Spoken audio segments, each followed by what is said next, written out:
Monsters? Is this Rhindotter's doing? Universitas Magistrorum. Out of my way!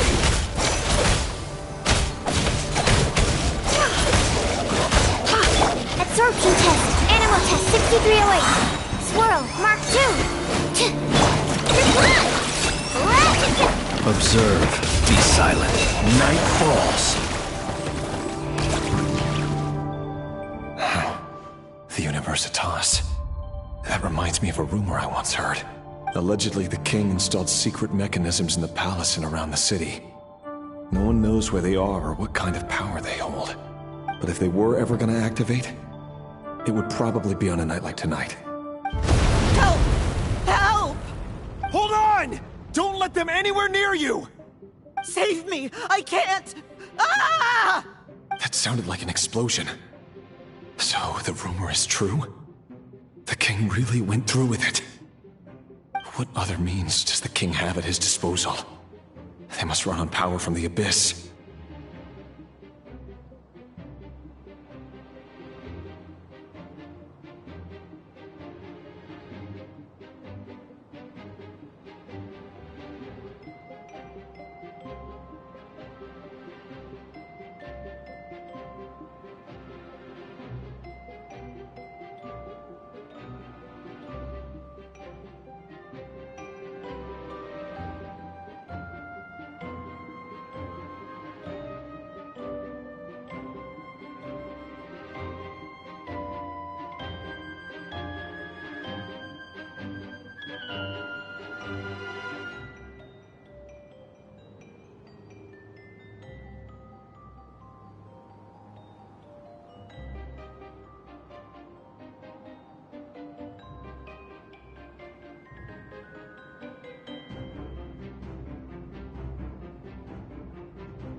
And given it's a major center of Abyss research, anyone over at the Universitas will be in grave danger. I have to hurry!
Strong. Absorption test. Animal test 63. Chew on this. Look. Close your eyes. To dust. Observe.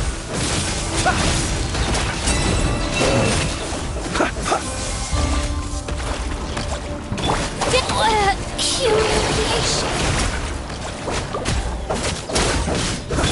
Ding dong water bomb.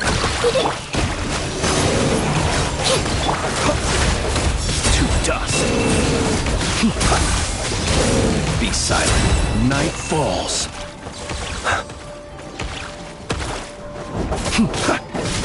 Dissipate.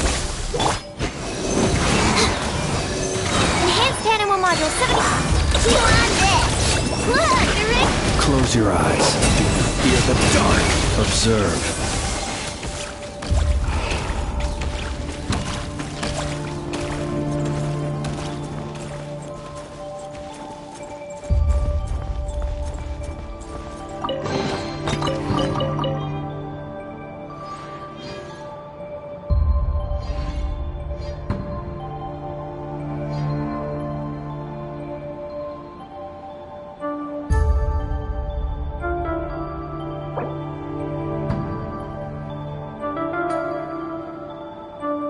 us have a modicum of patience for the richness and complexity of humanity.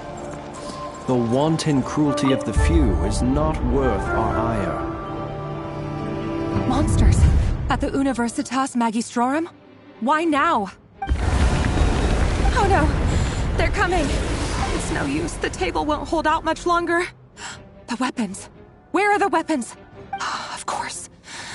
All the lab equipment was upgraded after the inspection last week, but the new weapons haven't been allocated yet. I'm done for. Is anyone there? I need help! Ah! Stay back! Please stay back! Please!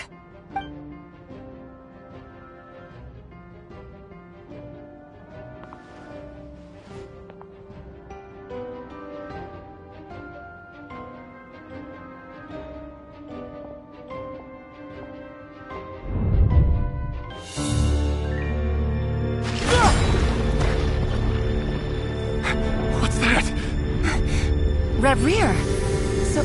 So the rumors about your work are true. What? No! Listen, something happened at the palace tonight. We have to leave! You don't need to lie to me anymore. What do you mean? I know why you're worried, and I will respect the decision you've made. But it's okay, because I found a solution. I know how to end all this. You can have it back. The normal life you so desire. But until then, I'm afraid our wedding will have to wait. Felindus? No, don't do it! Felindus! Felindus!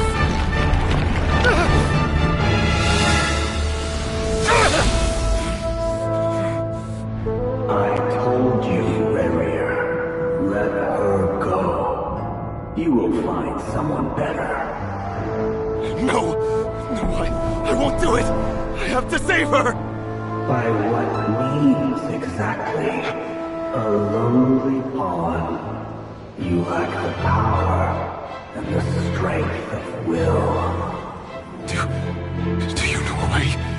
Tell me! Come to the palace. Join us.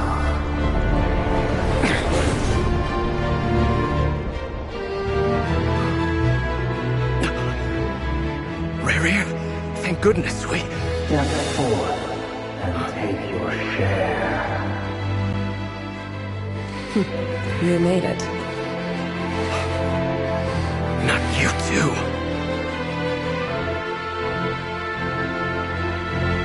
Hatred or grief, despair, desire. We all have our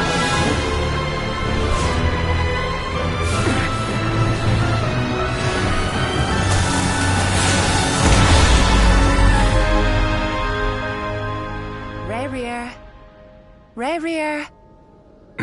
Felindus? Were you daydreaming?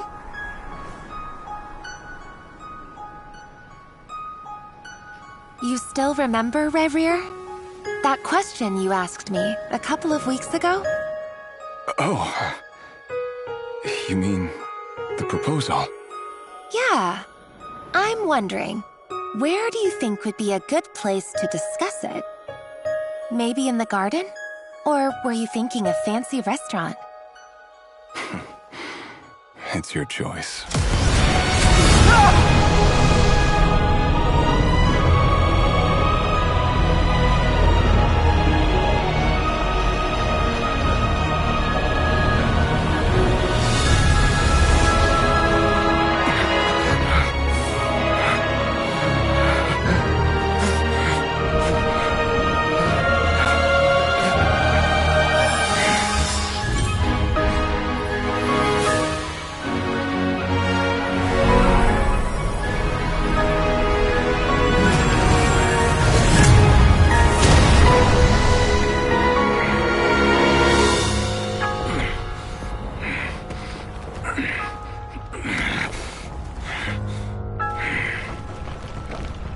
I will find you.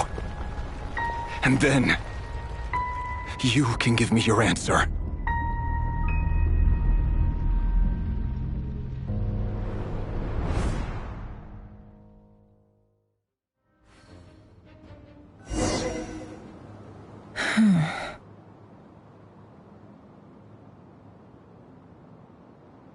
So that's how the Raker of Solnari was born. A monster created by circumstance is a monster all the same. Viewing other people's thoughts for too long can get uncomfortable. Right now, I'm feeling a strong sense of loathing. In a nutshell, the story of Conria is what happens when the truth falls by the wayside. Everyone tells little white lies, and before long, you have a huge pack of lies that destroys everything. Whew. Time to get back. His past is filled with sorrow, but the tale of any fallen civilization is one of endless tragedy. Cruel as it may be, that was Conria's fate.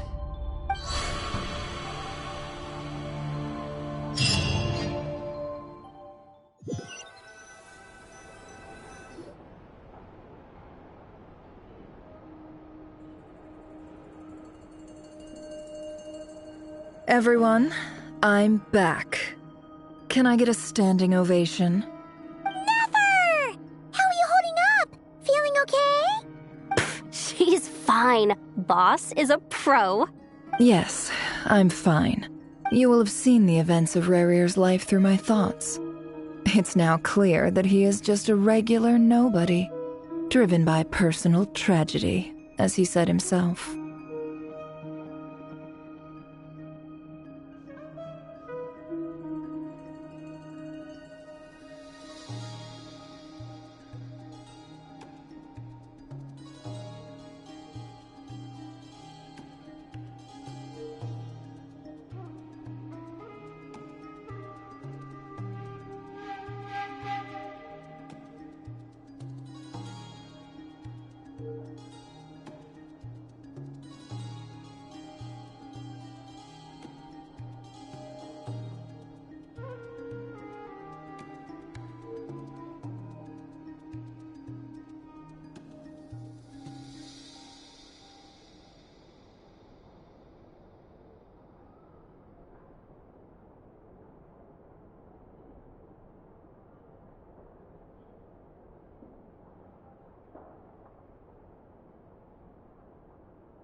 I mostly agree. There's only so much we can know about him from his memories alone, but they did give us a clear glimpse into his life in Conria. However, I would not consider Rarir to be a nobody. He was deeply involved in the events of that era. Yet, when the catastrophe of a generation strikes, nobody is safe. Sounds to me like you're speaking in riddles again. Is this you urging me not to abandon the people of Nodcry in their hour of need? That's not what I meant. Although I do hope you choose to remain a part of the plan. Without you, the mission ahead will be all but impossible. Then try to remember that I respond better to the carrot than the stick. and I don't appreciate being bossed around. Now, as for you, Missy, you were excellent. You stuck to the rules of the ceremony and kept your mouth shut the entire time. Bravo. Cool! So, can you fill me in on the deets now? Most of what I saw went right over my head. Patience. You'll hear the whole story, don't you worry. But let's meet up with the others first. It will save me narrating it twice. Yehoda? Yes, boss! Let me get that door for ya. That's more like it. For a moment there, I was worried you'd forgotten about the first clause of your employment contract. Forgive my curiosity, but what does the first clause say? It says I gotta do the annoying stuff that boss is too lazy to do for herself. Like opening the door, pouring the tea, yada yada. Is that right? If something is in the contract, it's because she willingly agreed to it. Rest assured that the curatorium abides by the very strictest of labor policies. You don't seriously think I'm cruel enough to treat her like my slave? In any case, I've hardly shied away from my share of the work today. Hope I don't catch Flintz and Varka lounging about in their chairs, enjoying a leisurely cup of tea. There's nothing I dislike more than other people enjoying themselves while I'm hard at work.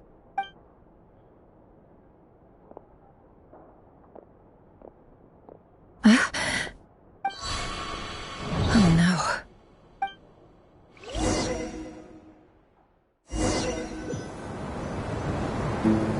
Sorry to disturb you, but we seem to have run into some trouble. Evidently so. Don't worry, I'm not about to leave you to fend for yourselves. I'm not that kind of boss.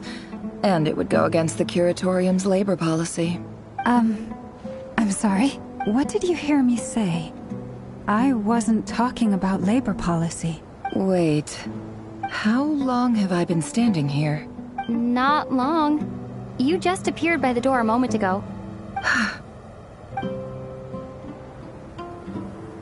Boss, what's wrong? You look like you've seen a ghost. We've been tricked. We never left at all. Somehow I hallucinated that whole scene back inside the office. Hallucinated? But how? How indeed. This place should heed my will alone. All thoughts and actions that occur in here are just a result of pawns moving across the chessboard in a carefully calculated manner. And nobody has access to this chess set but me. So you control everything in here? More or less. But yes, it's a special technique of mine. Has anything like this ever happened before? Only once. It was the first time I used the chess set. Is there any similarity between what happened then and what's happening now? I suppose my thoughts are a little turbulent, which was also the case my first time. Is there anything I can do to help? The first clause of your contract clearly states that I only need your help with things that I'm too lazy to do myself. Meaning, you're not feeling lazy right now? Meaning, this is not something Yehoda can help with. The chess set is a personal treasure that I alone understand. I must be the one to find our way out of here. Boss, it's fine. Really. Let me do something useful. Oh, listen to you. Whatever would I do without you, Yehoda? What? Really? Yes, really. Where would I ever find another employee as obedient and servile as you? God forbid anything ever happens to you. Oh, okay. Well, anyway, I was thinking of fetching some water. There's gotta be a source around here somewhere. I suggest everyone finds someplace comfortable to take a rest. We gotta conserve our energy. Even though all this chess malarkey doesn't exist in a physical sense, mentally speaking, it's all real. And so is our tiredness and fatigue. You don't want to dismiss mental fatigue. Just because it isn't physical doesn't mean it's any less serious. But anyway, I got your backs, so don't worry about a thing. Don't I have the best employees? Jealous much? If we can find a suitable time, I'd love to borrow Yehoda for a day to help out at the Frost Moon Scions. Would you be amenable to that, Boss Nefer? Oh, Lauma. Have I ever told you just how pretty you are? Beauty runs from the tips of your antlers to the depths of your imagination. Time to rally, everyone. Follow me.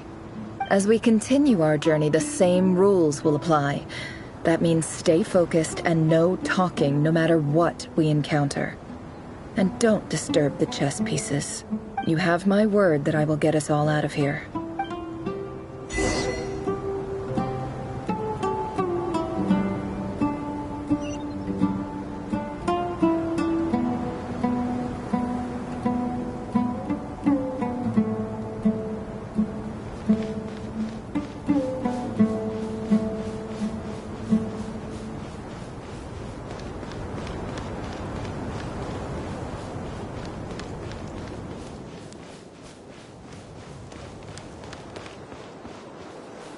This place looks familiar.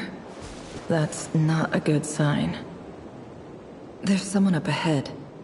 Time for a little chat.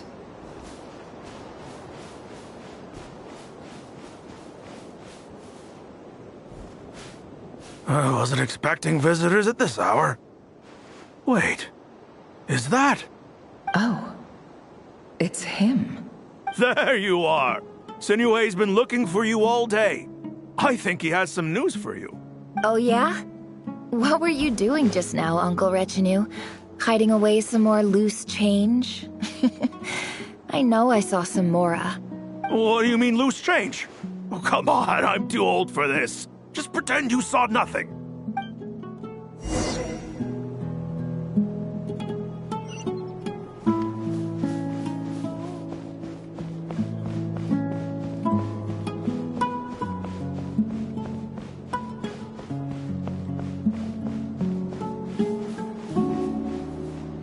Hey, kid. Mind telling me what Sinuhe's been up to recently? I'm trying to get in his good books and I need a way in. Get in his good books? Why? What do you want with my dad, Uncle Apepi? I've written a new song. I was hoping to showcase it at the next festival, but I'll need his approval. A new song, huh? I'd love to stay and listen, but unfortunately, Uncle Retinue says my dad's looking for me. Well, there's plenty of time and I'm not going anywhere.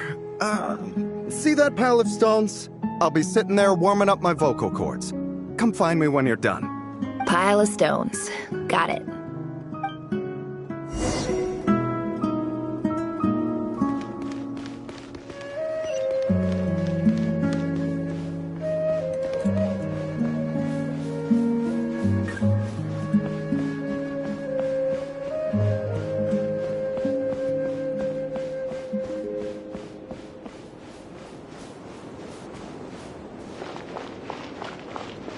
Hi, Dad. Uncle Retinue said you were looking for me. Ah, there's my little princess. If you'd gotten back just a little sooner, you could have shared the spoils of war with me. Spoils of war? Who were you fighting against, Dad? It was just a figure of speech. The aftermath of a sandstorm is no time to be waging war. I was talking about our war against thirst. I went out to fix our water supply problem, and now I'm back. Which means... we have a well again! That's right. I found a new one and brought back as much water as I could carry. It should last us for a good while. If it wasn't for these blasted sandstorms, our wells wouldn't be caving in. You wouldn't be spending all your time out searching for new water sources. As the chief of our tribe, I'm supposed to be leading us out of hardship and poverty, onto better things.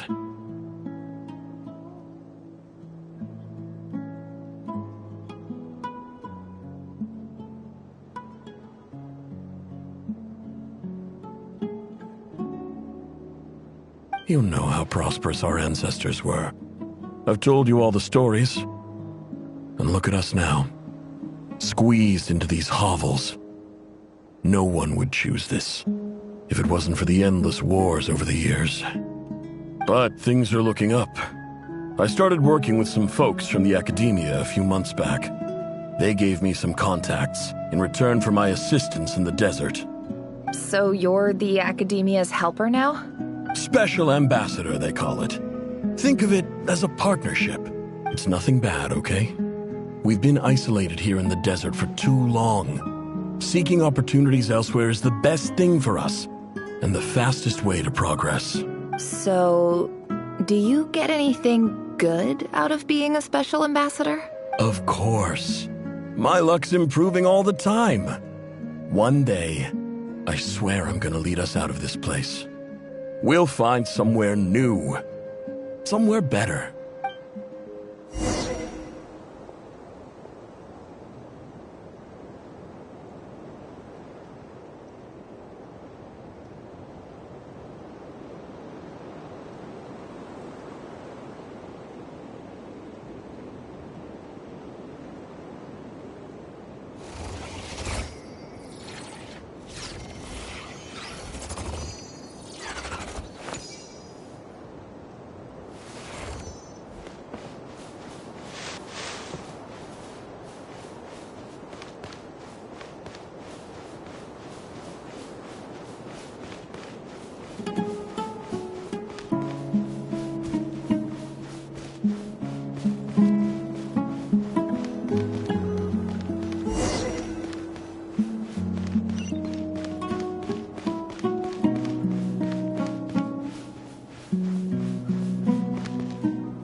That's our well, and you know it.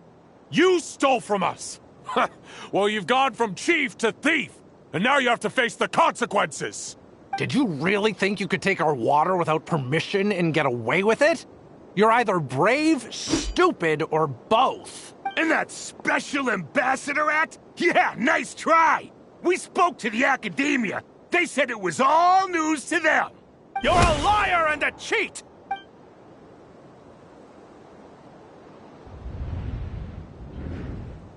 I heard Yehuda gasp, but I don't blame her. Most people are terrified by the sight of blood. Corpses strewn across the ground. The wounds are clearly from scimitars and daggers. The desert dwellers' weapons of choice. There's a handwritten note on the ground. Let's see what it says. Halil, this is Sinuhe, chief of the Shimti tribe. Surely you remember me. I was the one who helped you and your colleagues avoid the quicksand in the desert. This is my second time writing to you. I assume my last letter must have gotten lost in the mail, as I didn't receive a reply. I hope this one makes it to you safely. I'm writing to you because I need some help. That sandstorm the other day completely blocked up our well, forcing me to look for another water source in Iab and Unut territory. It was a matter of survival. Praise the gods. The well of the Iab tribe was intact. It was my last resort. I drew what water I could and left, but not without being spotted. I fear they will retaliate. You told me to write to you if I ever needed help. You said you'd be my ally in the academia. I urgently need you to formally recognize my title of Special Ambassador and send some of your people to assist me for a few days. It's the only way I can convince them that this was the academia's decision and prevent them from retaliating. This is an emergency.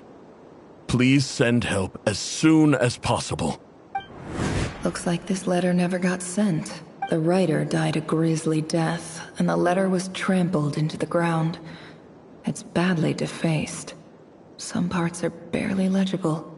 What a ridiculous lie the surviving Shimti tell. Their whole village was butchered over a sip of water.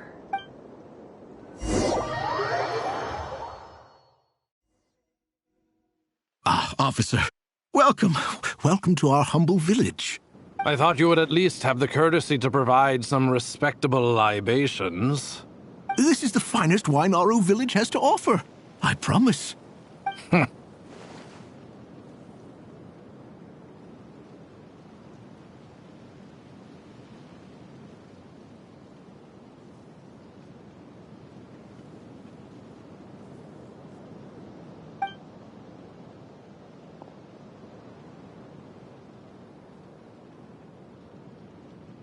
The Academia has agreed to reserve a single space for a candidate from your village.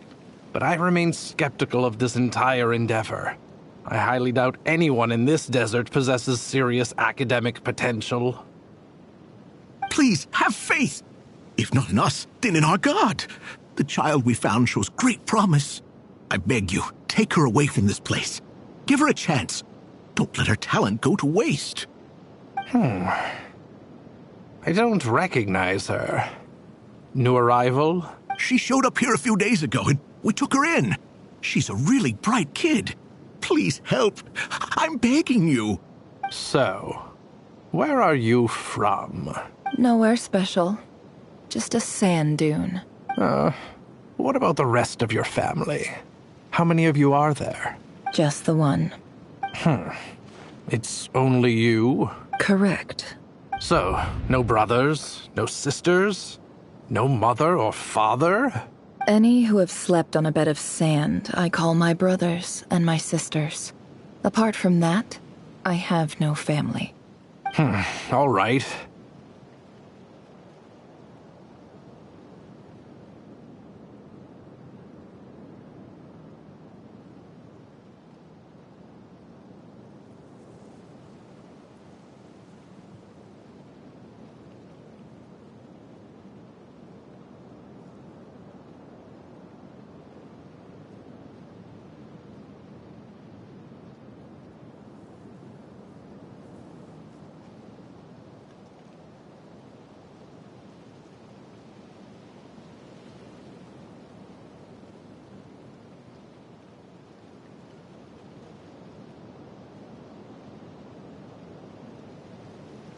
Get over here. Sign your name on the form.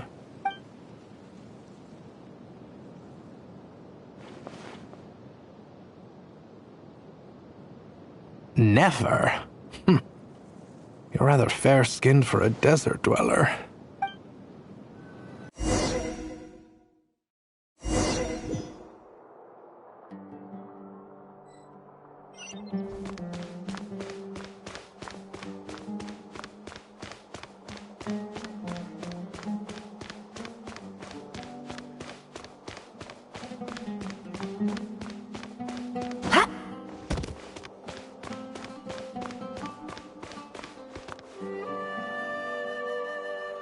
Nefer, this term's assignments have been issued already. Please read through the materials thoroughly, conduct your own additional research, and then write an essay on the topic. Yes, Professor, I'm aware. I just had a couple more questions I wanted to get your perspective on. Oh? Please, ask away. Well, I saw the other students' problem sheets, and I couldn't help but notice that my assignment is much easier than theirs. Do you really think I'm a weak student?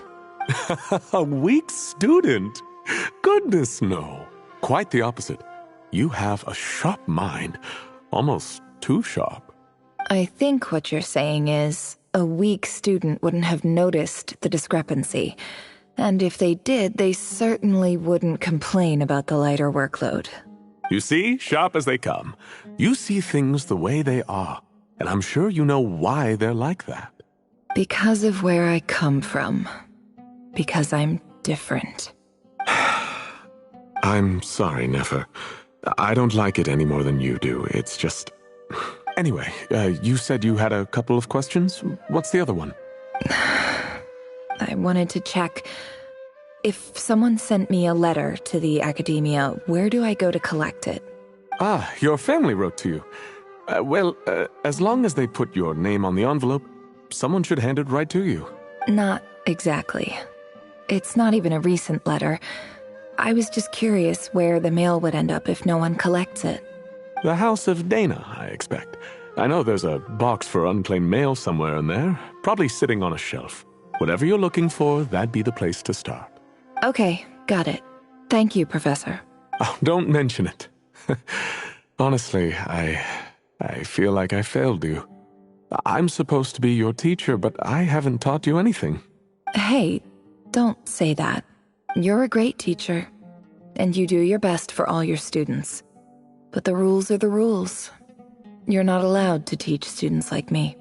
It's not just the Academia either. The whole world bends over backwards for the successful and leaves the losers to suffer and die. Oh, my dear child. Don't tell me you've given up on life already. I haven't.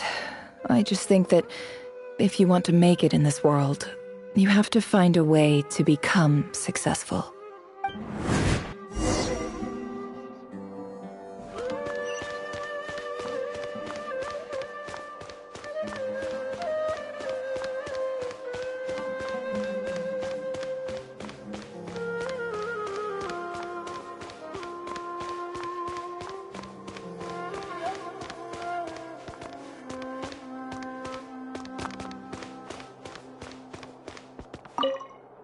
This must be it. A big cardboard box full of unclaimed mail. And probably some letters that ended up here by mistake, too. Let's take a look.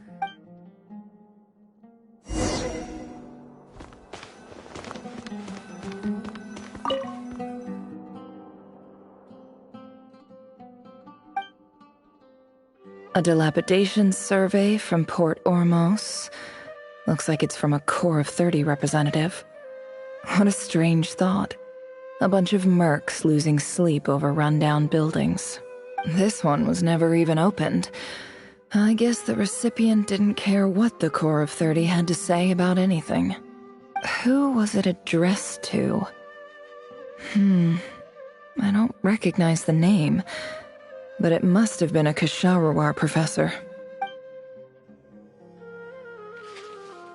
This one is addressed to the Immorta Sage. The title is Changes Observed in Satyavada Life Symptoms.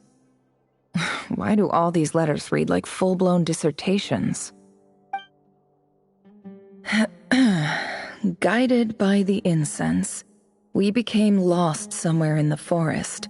All the barriers between levels of consciousness disappeared as our minds soared around in circles, looking for a branch to seek refuge on. In clinical terms, these symptoms fit the description of incense poisoning.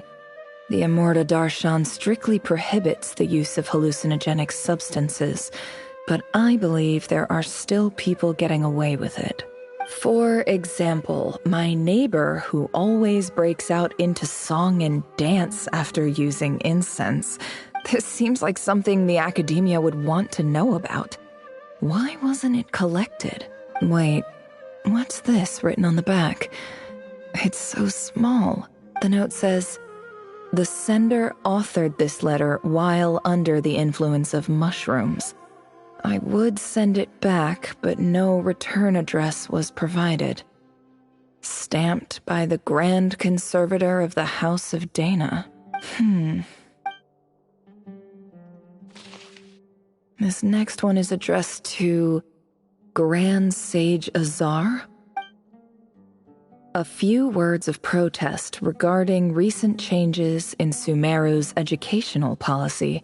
In recent years, the academia has taken on a small number of students from the desert region, as per the policy to this effect. However, it appears to me that these students have not, in fact, been provided with educational opportunities that are, in any meaningful sense, equal to those enjoyed by their peers, as well as receiving dumbed-down assignments and perfunctory tutoring. They do not even have full access to the Akasha system. Education is the fundamental purpose of this institution, which should go without saying in a nation whose founding virtues are knowledge and wisdom. I ask you, is the lip service we pay to the policy of education for desert students truly the standard of pedagogy to which the academia aspires? As Grand Sage, policy decisions are your prerogative, but do not forget your roots. You and I were once students too, as was everyone else in this institution. I do hope you will give some serious attention to this matter. I encourage you to discuss issues like this with myself and others, and listen to some alternative opinions. Great letter. Shame it didn't get to where it needed to go. And the sender is... Huh? Sage Cyrus of Spontamod. I didn't realize anyone else even knew how bad students like me have it in this place. So this is where letters from the Sage of Spontamod end up? Nice one, Grand Sage. Really enlightened leadership. Whatever. This isn't what I came here for. Moving on. I'm not exactly holding out hope that a letter sent from the desert would even make it here. But if it did, where else would it end up if not in this box? I can't believe how much discarded mail there is. Must have been years since someone last went through it all. And this is just one box. The whole House of Dana is boxes on shelves. I don't believe for 1 second that any human being has sat down and read through all the documents in this place. Who has that much free time on their hands? Wait, could this be it?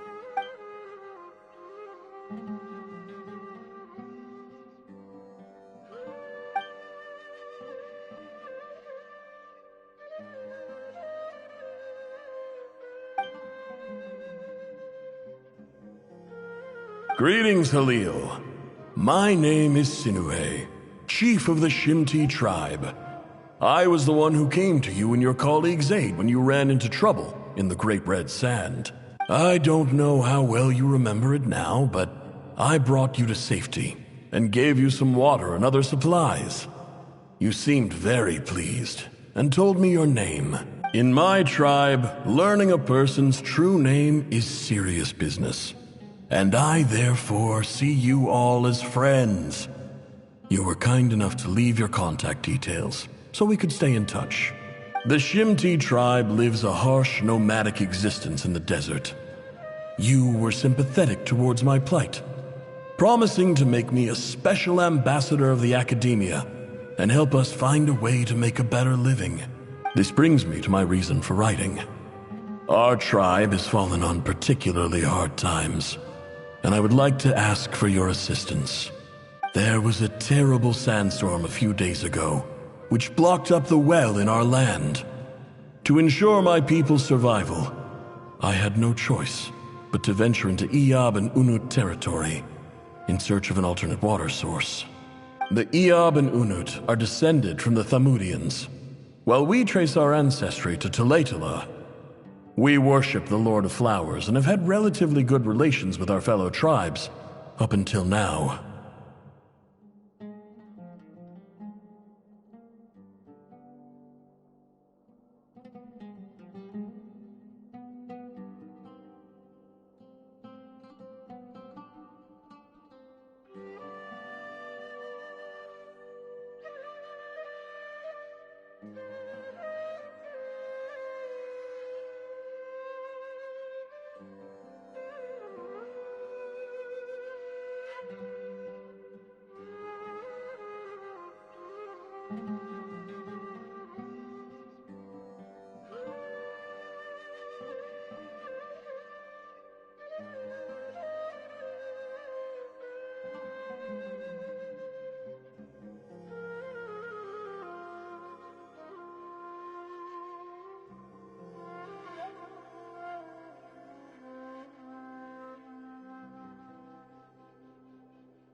The Eob and Unut are descended from the Thamudians.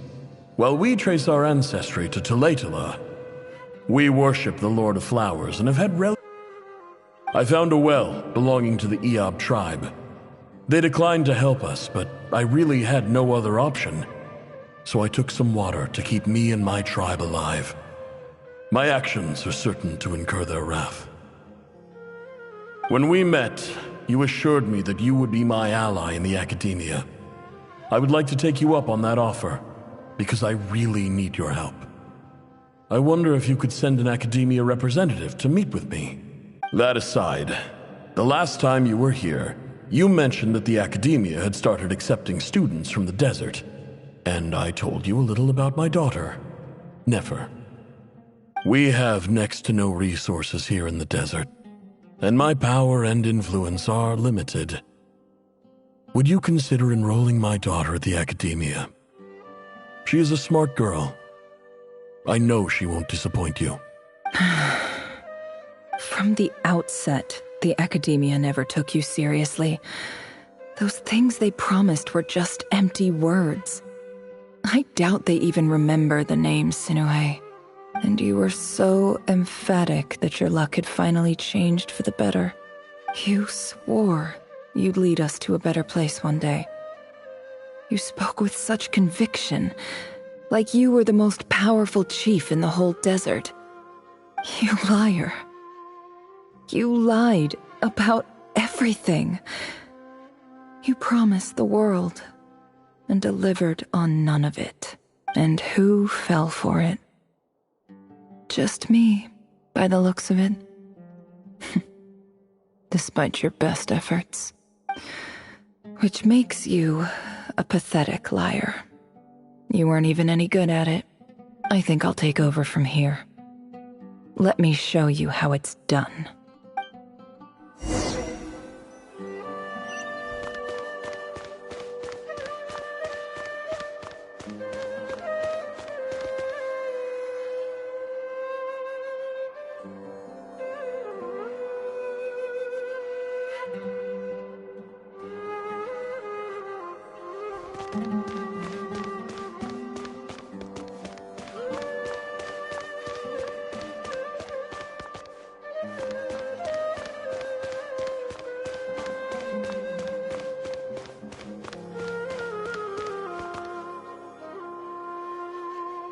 I just came to say goodbye.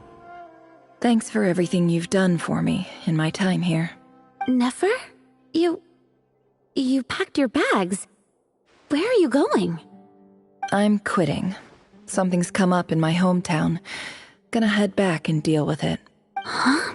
But this was a hard-won opportunity for you. You know that better than I do. It was, but it doesn't matter. I have more important things to deal with, and they can't wait. Oh, and I didn't want to overfill my bags, so I left some incense on your desk. What's wrong? I thought you liked incense. Although, I did read somewhere in the House of Dana that it has hallucinogenic effects. Don't use it all at once, all right? Isn't this the stuff you brought from your hometown? You're just letting me have it? But you said it's a rare and valuable commodity. Yeah, about that. I lied. It's not rare at all. There's this bunch of ruins near my hometown that are practically overgrown with this plant. It's not worth much. Keep it, it's fine.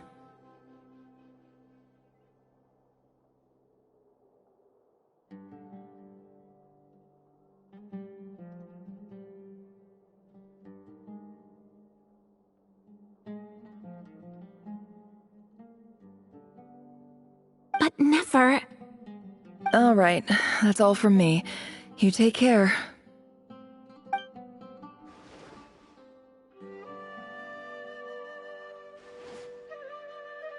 Don't forget me, okay? I mean, we're more than just classmates, right? We're friends.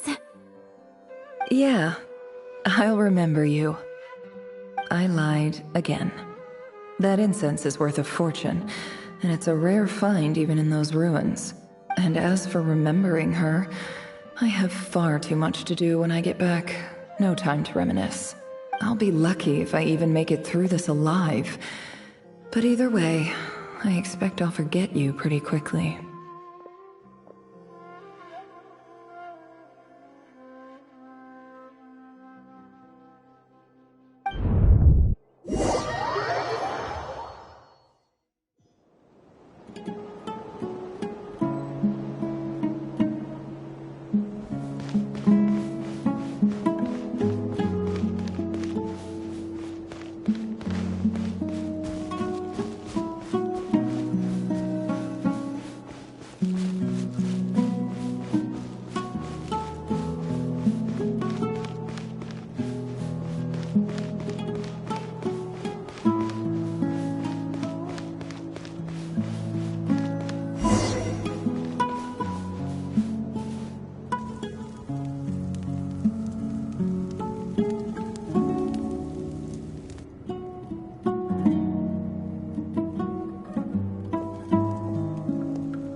It's a pleasure to meet you, Mr. Arif. So, what does the Academia want?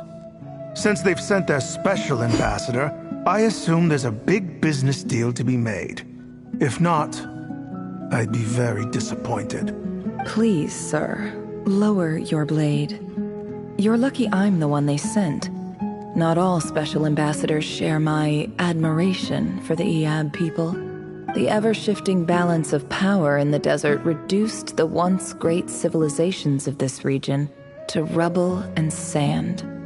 But the story of the Eab has a very different trajectory. Others grew weak, but you grew strong, beginning in obscurity and moving to prosperity. You're the only ones who defied the trend. Huh. So, you do know who you're dealing with? This well is the perfect symbol of your strength, is it not? It used to belong to the Unut, but it looks like you have control over it now. You're not wrong. But I'm sure you didn't come all this way just to flatter us. Of course not. I came to bring you some very good news. Some information that recently came to light, which might just be your ticket to freedom. Records uncovered by the Vahumana Darshan show that a certain well currently under Eab control is built on top of some ancient ruins. These ruins are of great archaeological interest to the Academia. I checked the map carefully on my way over here, and I'm confident that this is the well in question. The Academia is offering 50 million mora in return for excavation rights. 50 million? No, wait. If these ruins are as important as you say, 50 million's a little low, don't you think? Don't get greedy, Eab. We know far more than you think. We know that you seized this well by force. Wasn't that the first step in your rise to power? To drive away the Unut and steal their water supply? So what if it was?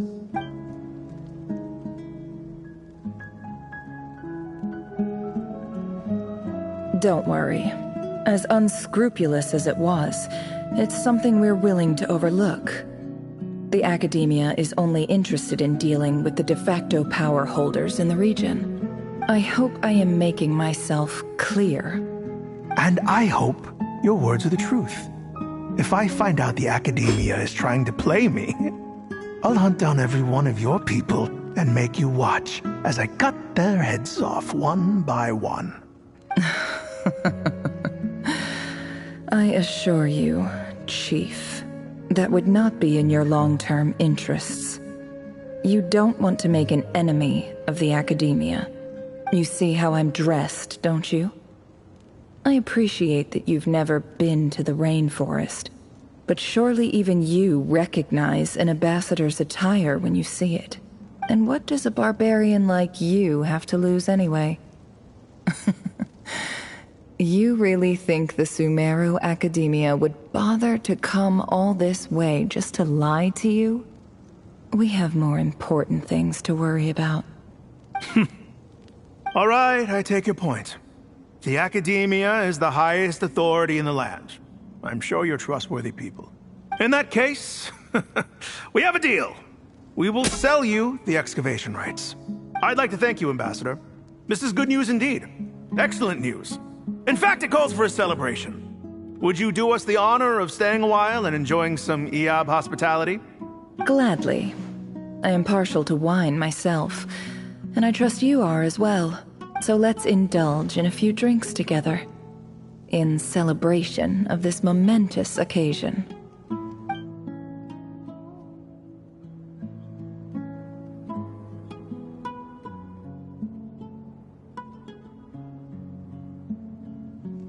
Chief!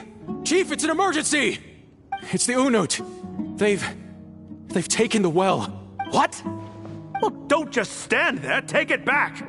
Yes, Chief. I have every confidence in the Eab's military superiority, and yet... Well, what is it? The Unut's response was alarmingly fast. The day after we reach a deal, they seize the well. This can't be a coincidence. Perhaps there is a traitor in your midst. I don't think so. I am obliged to remind you, Chief, that the Academia will only deal with the de facto power holders. If you cannot regain control over the well, I'm afraid you won't see a single mora of that 50 million. No! Please, Ambassador, just give me some time. I swear the Unut will not get away with this. That well is ours, and so is the mora.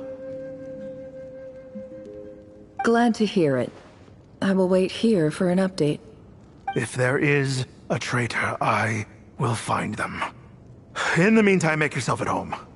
I'll report back as soon as I have an update.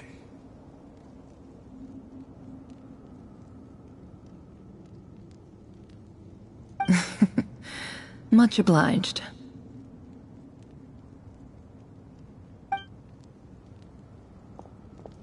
Wow.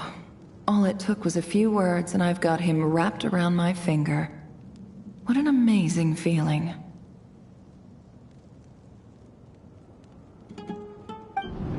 So, in summary, Ambassador, the Academia would rather negotiate with our tribe instead of the Eab, yes? The Eab are ruthless murderers who don't listen to reason. And now they have the gall to interfere in our research projects in the desert region. So let me ask you, Chief, if you were the Academia, what would you do? Kill them all, of course. Precisely. The Academia does not tolerate those who stand in our way. The Eab have held back our academic pursuits for too long, and our patience is wearing thin. At the same time, there is simply no way that the Academia can be seen to be intervening in desert affairs. I'm sure you understand where I'm coming from.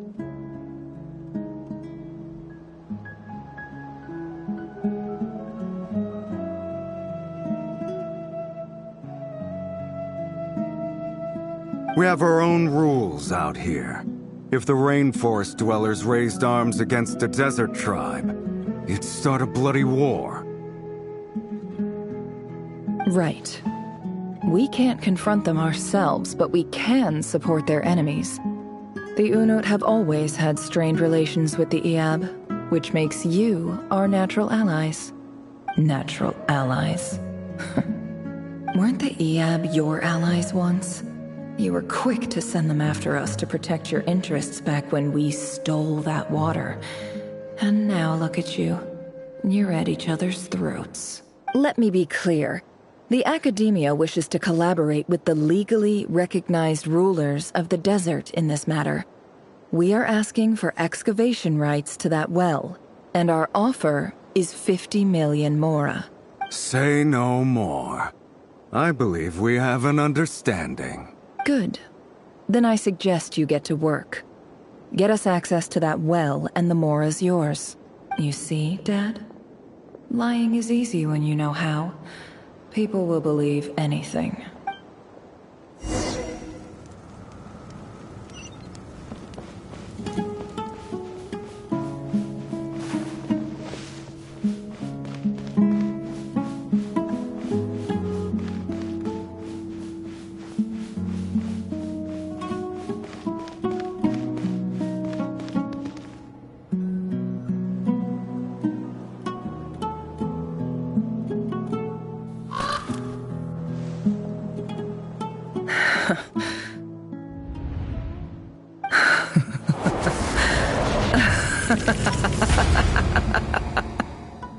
Look at yourselves. You may be vile, savage monsters, but your butchered bodies bleed like any others. You're no different. You're nothing special at all. The monsters who destroyed my home, they're just ordinary, petty human beings. What a joke. I think we're even now. Maybe I've even done the desert a favor. It's a better place without all these people around. Oh, Sinuhe, My gullible fool of a father. Perhaps if you'd been as ruthless as I was today, our tribespeople would still be alive. In this dog-eat-dog world, a chief needs to be tough to survive. But you couldn't do what had to be done. So I did it for you. Nefer, it's okay. All of this is in the past now. I believe I remember you promising to remain silent. Yeah, but even so... Yehoda, is there anything you can do to ease the tension? Alright, time for a sharp turn onto a completely different topic. So, anyway, that's enough of that. When are we getting out of this place? Feels like we've been walking forever. I'm getting pretty tired. Oh, Alma, you tired? Yes. If we can find somewhere to sit down, I could certainly do with a rest. It's not far now. There should be a temple just up ahead. Yes. Really? A temple? That's where this story ends? I guess that's how things go in the desert. Desert dwellers can never escape their destiny. Or so everyone says. I never wanted to believe it, but looking back now, I'm as desert as they come. You mentioned a temple. What's waiting for us there? My biggest trade secret of all. Ah. Then I'm guessing it's where you got your power from. The power to peer into other people's minds. I didn't know you were clued up on any other religions. I'm no expert in the history of Sumeru, but since you come from the desert, I would imagine it has something to do with King Deshret. Sounds impressive. Ah, I know who you mean. General Mahamatra Sino. The spirit of Hermanubis dwells within him. That's Boss Neff for ya. She knows everything. Sino's hardly a figure of obscurity, but I know about Sethos too. What about him? Is he a big deal or something? Well, he's not a small deal, let's put it that way. Please, this is the bare-bone basics. Save the flattery. Thanks for your patience, everyone. I'm sure it's been a lot to take in. With any luck, that's our exit just up ahead.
Uh-oh.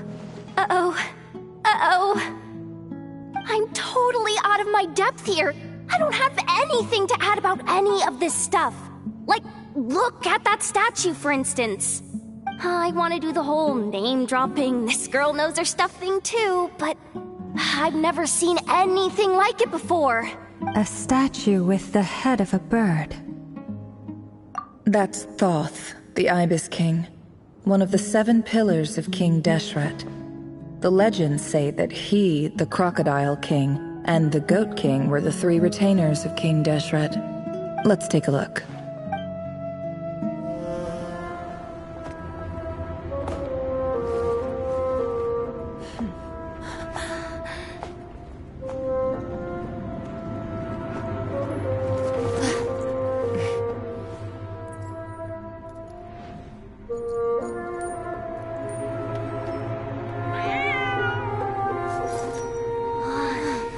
It's just Ashru. So, all is well?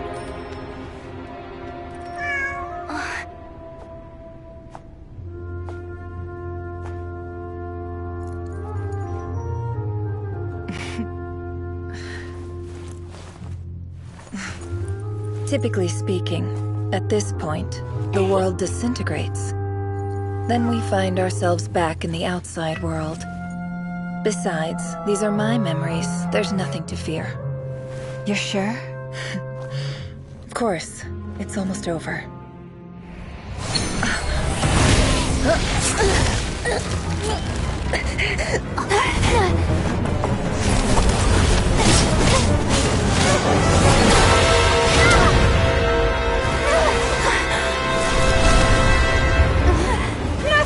Hold on!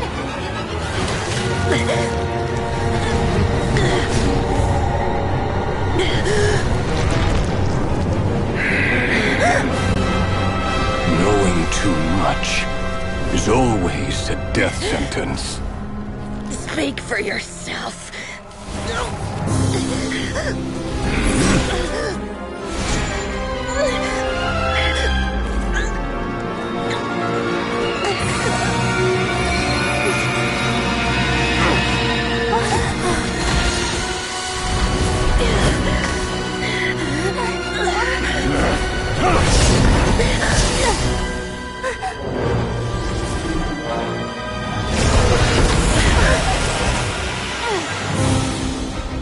How repulsive.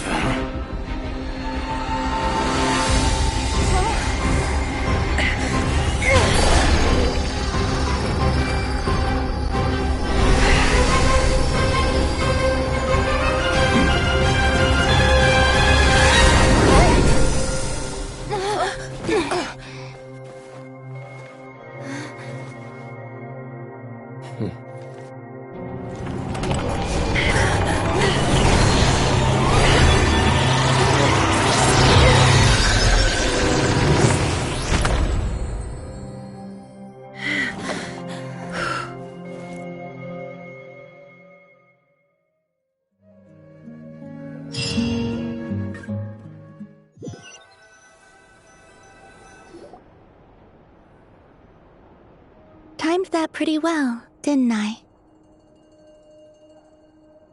It's okay. I'm just glad no one was hurt. Paimon noticed you doing something too, Dainsleif. Were you helping get them out?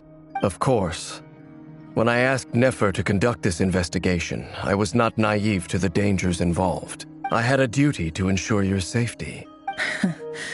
Good to know your sense of justice is still intact after all these years. I take that to mean that you saw the truth. That comes as a great relief. I certainly did. And thanks to your help, I also managed to trap Rerir inside the chess set. Whoa, really? How'd you manage that?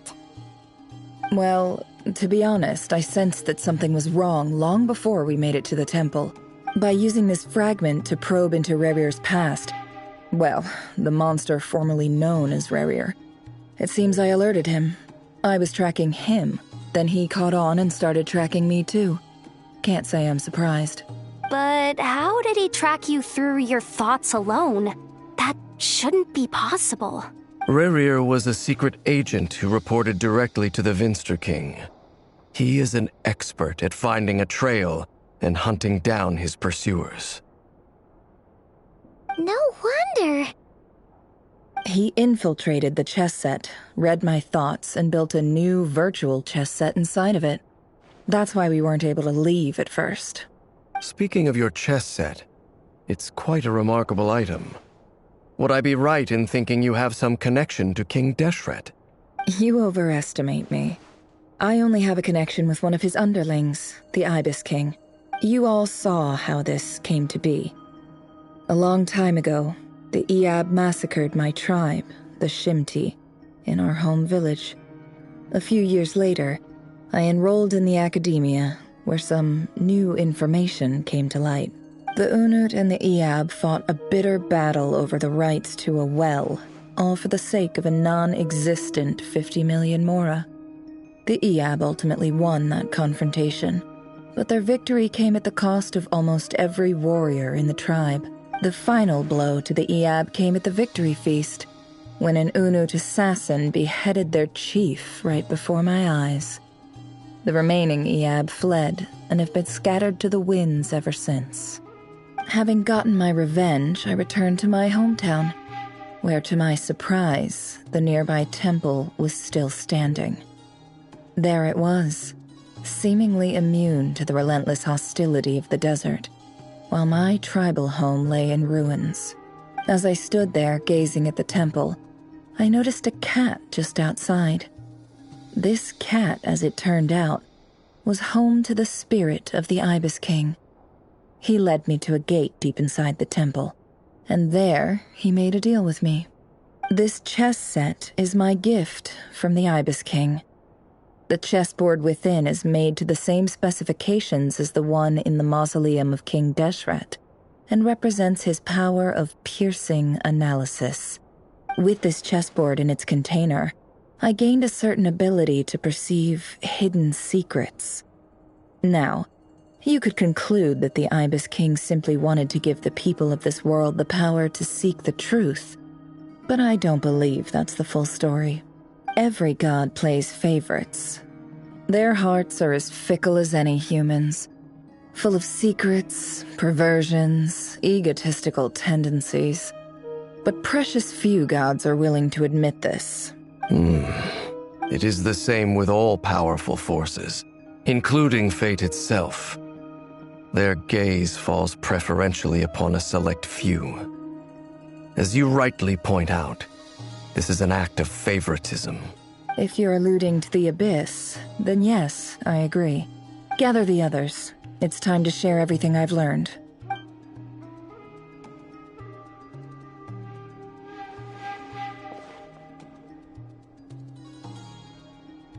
Thank you all for being here.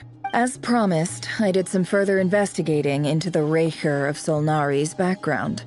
I am pleased to report that the investigation has been most fruitful indeed. The Raker of Solnari, real name Rerir, was once a Conrian subject who served the Vinster King. I will now share the important details of his story. Please save any questions or comments for the end.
So that's why he's so obsessed with the moon. A tragic tale, to be sure. But it does not excuse his many transgressions. No matter how much Rerir suffered in the past, the fact remains that he is what we know today as the Wild Hunt, wreaking havoc upon innocent lives in Notcry. He becomes more dangerous with each passing day. If left unchecked, it is simply a matter of time before all of Tevat suffers the consequences. This is a threat that the Knights of Favonius cannot ignore. A question for Miss Columbina. Forgive me if this is presumptuous, but have you ever seen the spatial gateway that appeared in Rerir's memory? Never. But I have heard stories of something called the Moon Gate, and this seems to fit the description. Miss Lama, any thoughts on this? In the lore of the Frost Moon Scions, the moon is believed to hold many secrets. Some sources speak of ancient knowledge, others of a gateway to the unknown. The term Moon Gate is one I have heard before, But as is the case with all of our legends, there are no records of any first-hand witnesses. We cannot know whether it truly exists. Then back to Miss Columbina. As a moon goddess yourself, do you have some idea of where the moon gate leads to? Not at this stage, sorry. I do hold the power of the frost moon, and my strength is recovering well. I can sense that the gate would open at my command, but... But there's more to the power of the frost moon than that? Yes. A moon goddess has the right to open the moon gate, since it is a path to the moon. But as Nefer mentioned, holding open a spatial gateway takes a huge amount of power.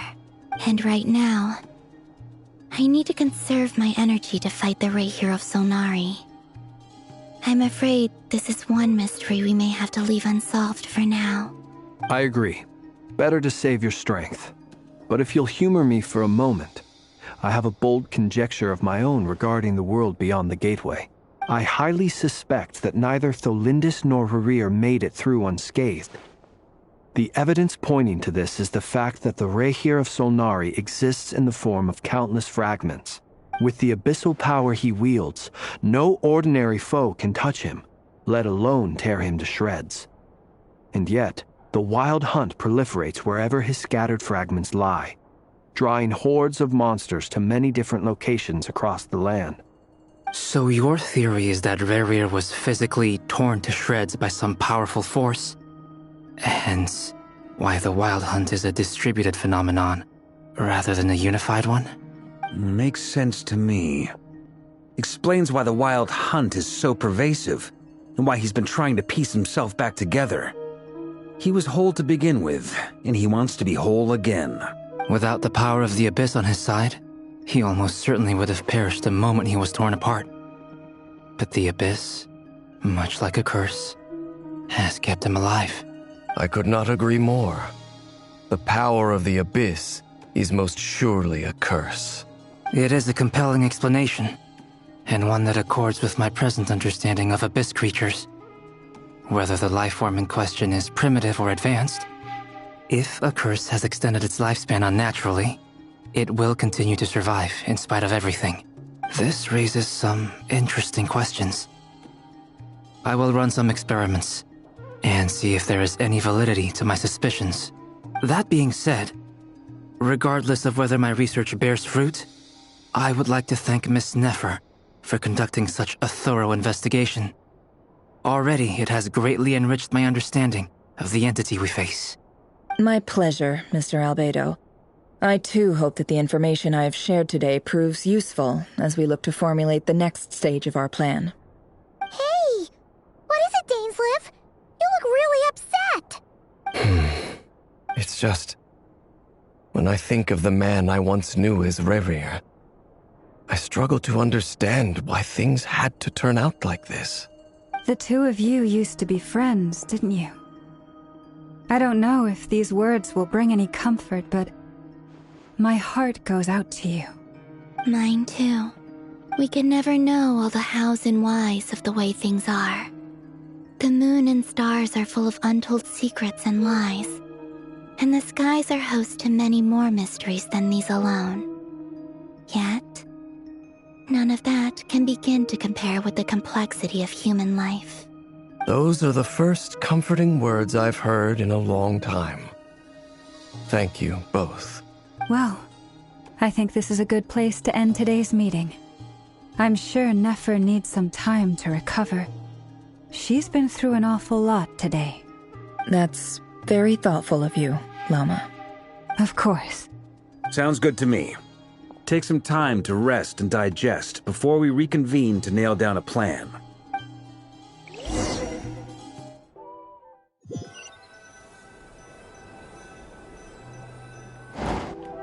Hey, is this a bad time? Hope I didn't kill the conversation.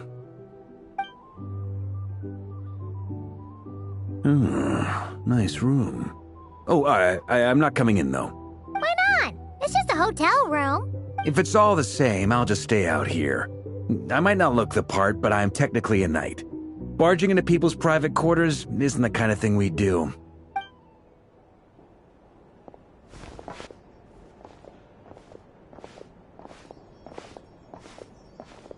Anyway, Nefer went back to the curatorium to get some rest. But before she left, she shared some things with me that I thought you should be aware of.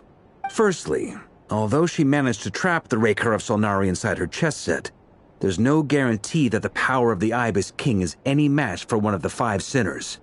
Their powers are beyond our comprehension. It's only a matter of time before he finds a way to break out.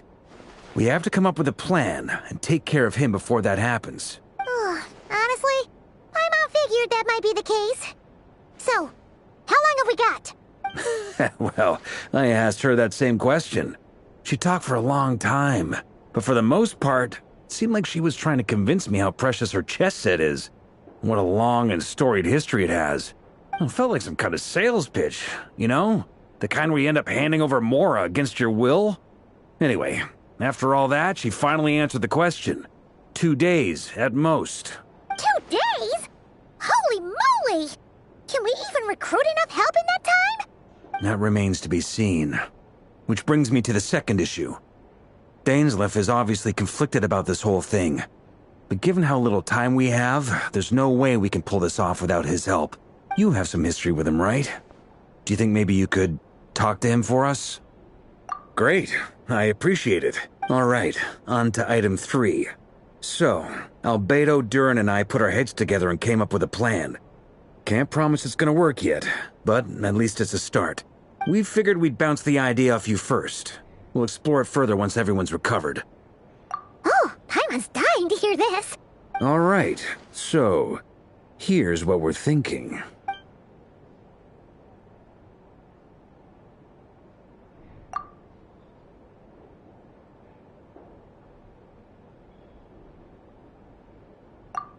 We felt a little uneasy about roping you into this. I mean, firstly, you're not locals, and secondly, none of us are your boss. You're well within your rights to refuse if you so choose. Roping us in? Why would you even say that? We know the stakes here. It's all of us against the Rayher of Solnari, or none of us stand a chance.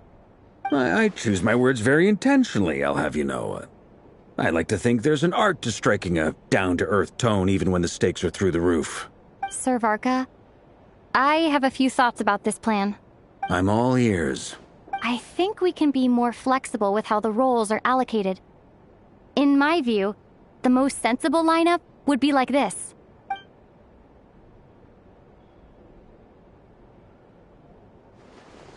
I see your point, yeah. But if that's how we're going to approach this, you'd better make sure you're ready. To be clear, I don't doubt your abilities. Far from it. I just want to make sure. Are you really willing to take all this on? I want to do everything within my power. The Rayher of Solnari is a truly fearsome opponent, and if I do my part, it'll greatly reduce the risk for everyone else involved. Well, that tracks with what I've heard. Jean's mentioned in her letters that you're so diligent it's almost abnormal. As in, most people weigh up the risks and rewards in situations like this. But you seem to just march towards danger without a moment's hesitation. Of course, everyone appreciates a fearless pioneer. But all that aside, I'm the Grand Master of the Knights of Favonius, and you're our honorary knight. I want to make sure your courage doesn't come at the expense of your safety. Thank you, Sir Varka. I should be the one thanking you. It means a lot to have you on board. I'll give some serious thought to your suggestions.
He who wishes to peer into the abyss needs simply to wander through Nodcry on a misty night. The march of the Wild Hunt will be sure to drag him into the darkness.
People ought not be so frightened of ghosts.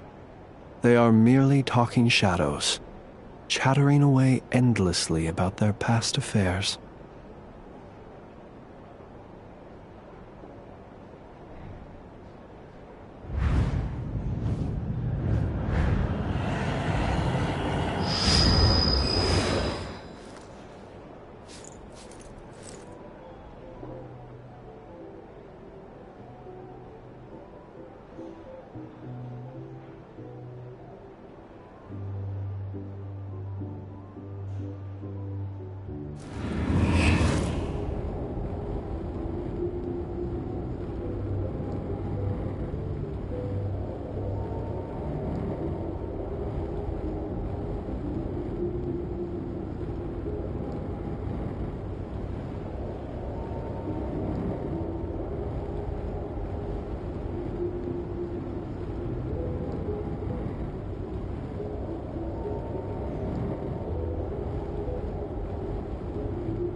Let us have a modicum of patience for the richness and complexity of humanity. The wanton cruelty of the few is not worth our ire.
People ought not be so frightened of ghosts. They are merely talking shadows, chattering away endlessly about their past affairs.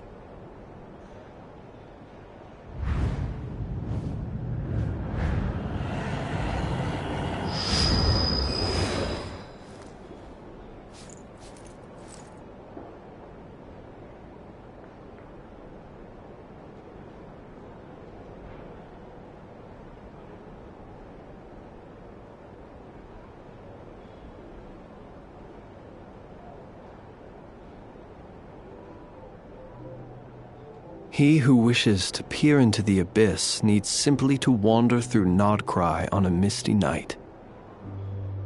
The march of the wild hunt will be sure to drag him into the darkness.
People ought not be so frightened of ghosts.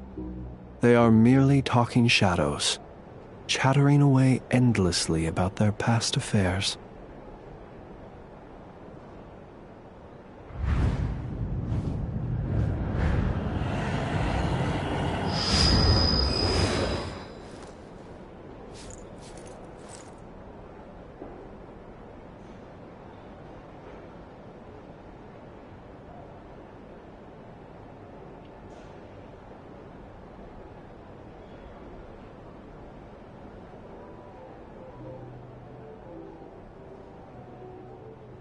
He who wishes to peer into the abyss needs simply to wander through Nodcry on a misty night.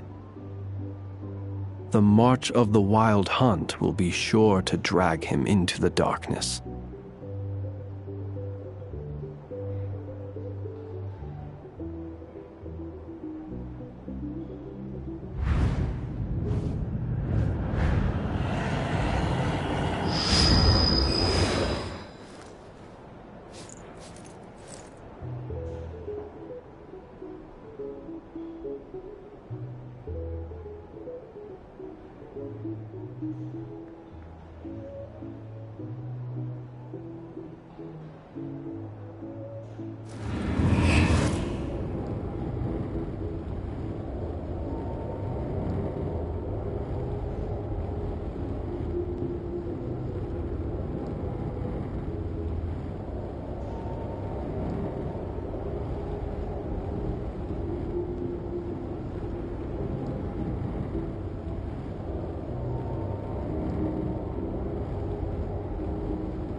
People ought not be so frightened of ghosts.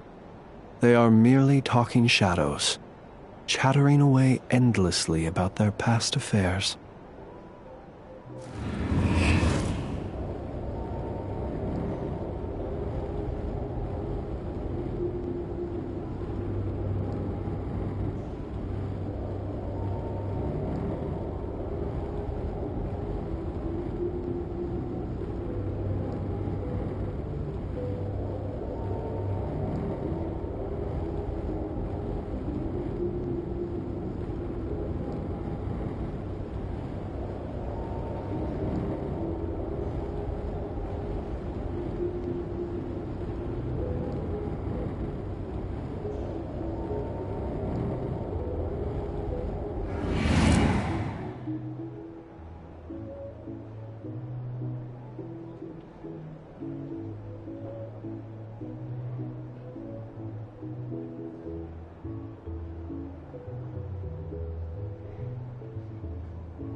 He who wishes to peer into the abyss needs simply to wander through Nodcry on a misty night. The march of the wild hunt will be sure to drag him into the darkness.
Let us have a modicum of patience for the richness and complexity of humanity.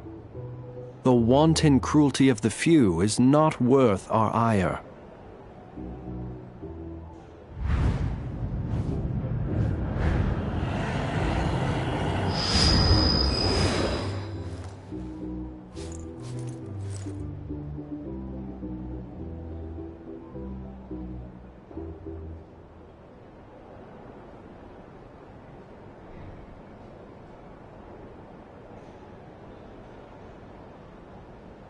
People ought not be so frightened of ghosts. They are merely talking shadows, chattering away endlessly about their past affairs.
He who wishes to peer into the abyss needs simply to wander through Nodcry on a misty night.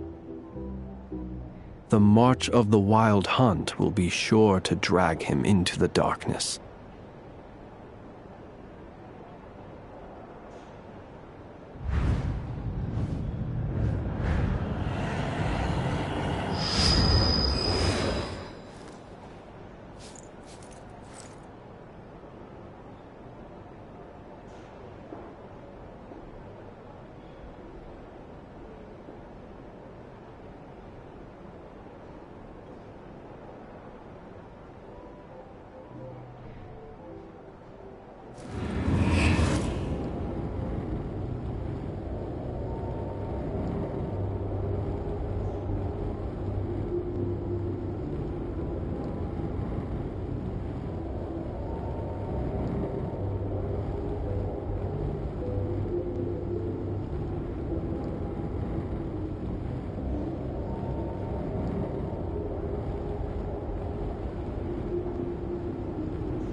Let us have a modicum of patience for the richness and complexity of humanity.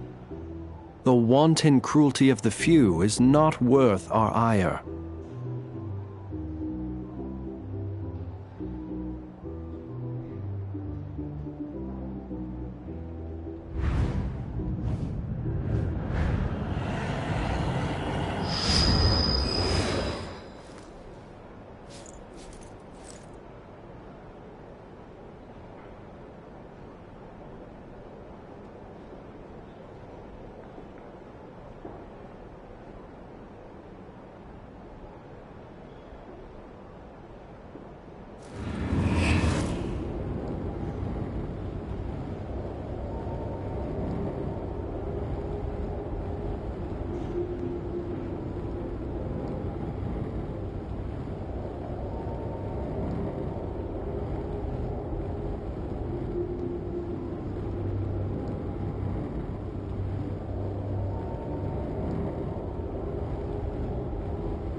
He who wishes to peer into the abyss needs simply to wander through Nodcry on a misty night. The march of the Wild Hunt will be sure to drag him into the darkness.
This is a thorough plan, but I do have one last question before we take action. How can we be sure that our enemy won't leave the designated area? Great question. Albedo's been hard at work analyzing Rerir and the Wild Hunt's behavioral patterns. His conclusions are as follows. Firstly, from the earliest known confrontation until now, Rerir has never displayed any ability to manipulate the dimension of space. So it's unlikely he has any power in that domain. Secondly, he seems to have a particularly strong vendetta against our group. If we put him in a fight-or-flight situation, he'll choose to fight every time. Thirdly, finally, and most importantly, he is consumed by hatred, both for the moon and for his enemies. Turns out, we tick both of those boxes. We have a reincarnated moon in our ranks, and a spy who accessed his private memories without permission. He'll be baying for blood, not looking to escape.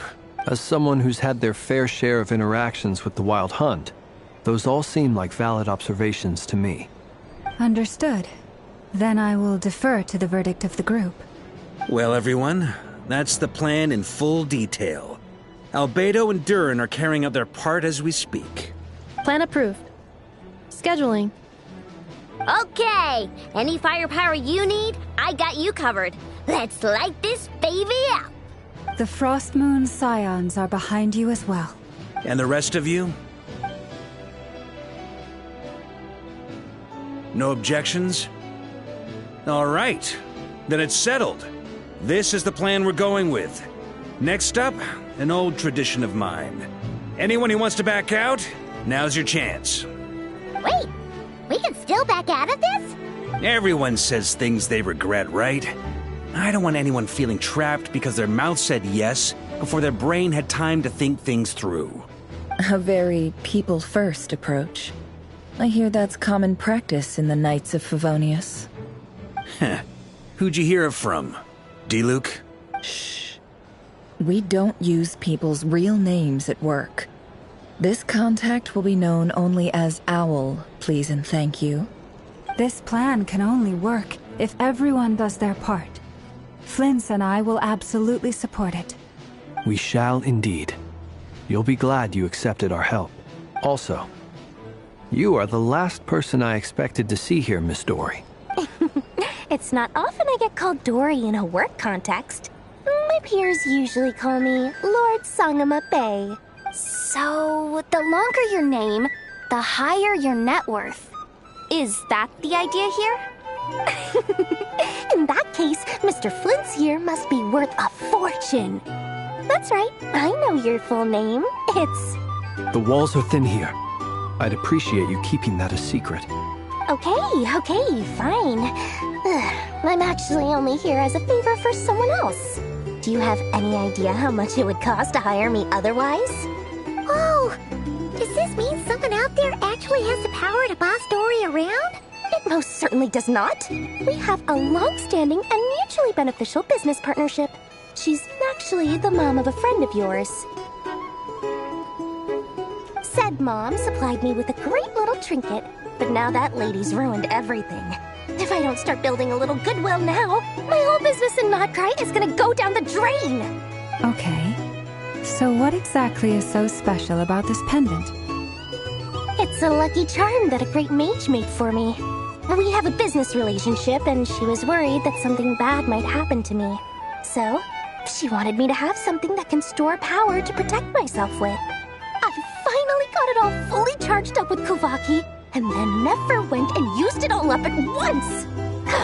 Never lost so big in my life! You're right. It was all my fault. I didn't mean to drain all the Kuvaki in the pendant, but I'll make it up to you. You will? Well, in that case, how about you give me your chess set, and we call it even? I knew you'd say that. Well, it's yours if you want it. In fact, take it now, and I'll even throw in a free Raker of Solnari. Deal? You're putting me in a difficult position here. It's a very useful thing to have around, but I have a funny feeling it won't be around much longer. I guess we'll see in a couple of days. Looks like bankruptcy for me.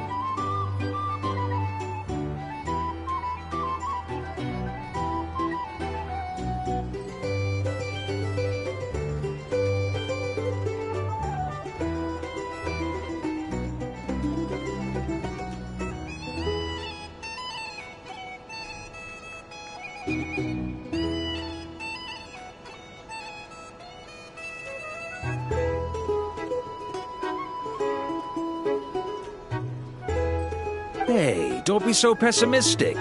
See this through and you never know. You might find a new business opportunity on the other side.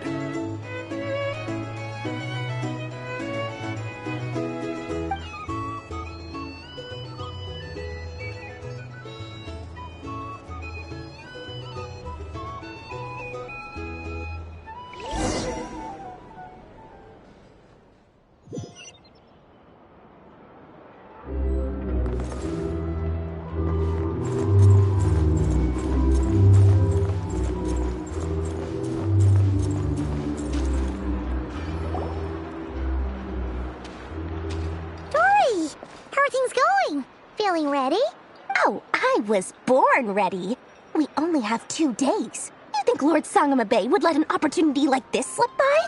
Don't forget, when something's in high demand, the people with the goods on hand get to charge the highest price of all.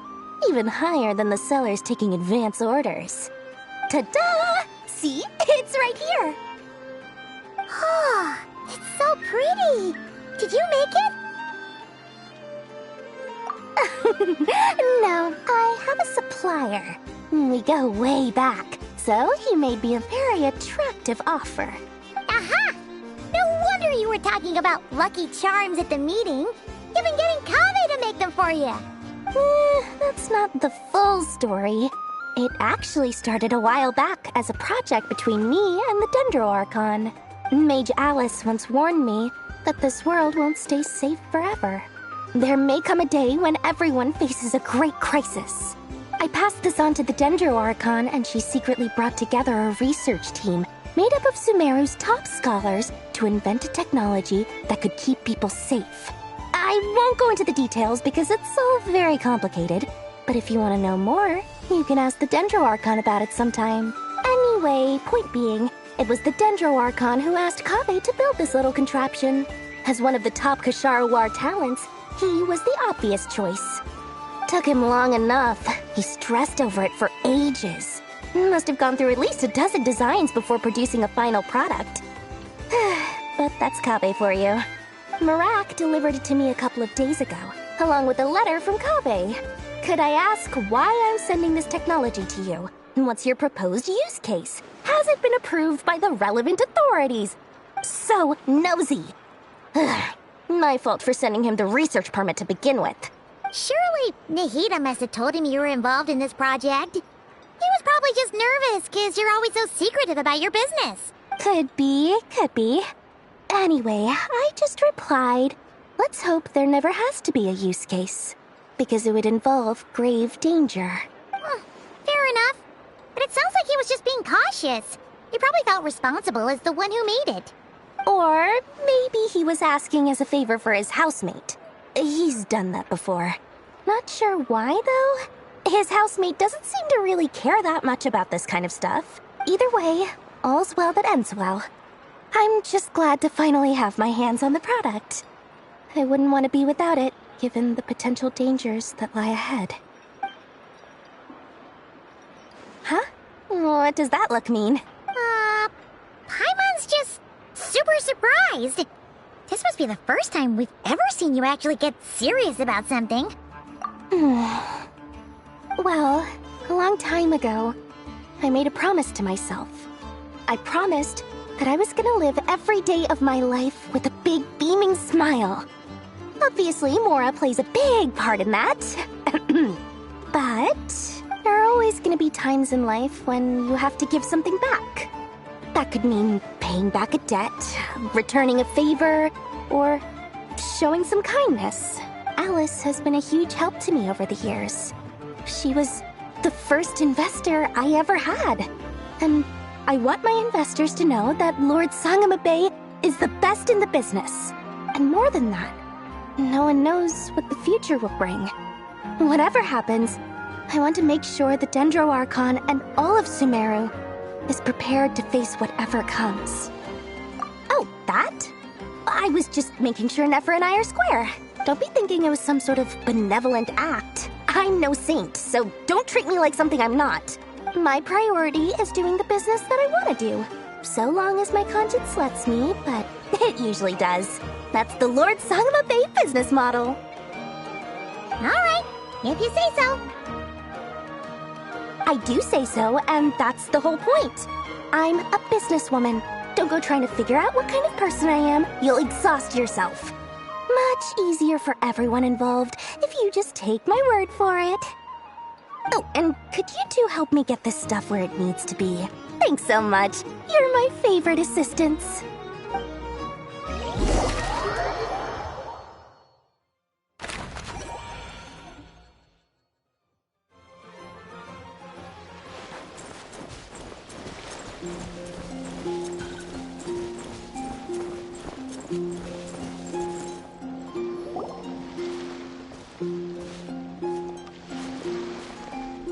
Traveler, Paimon, it's good to see you.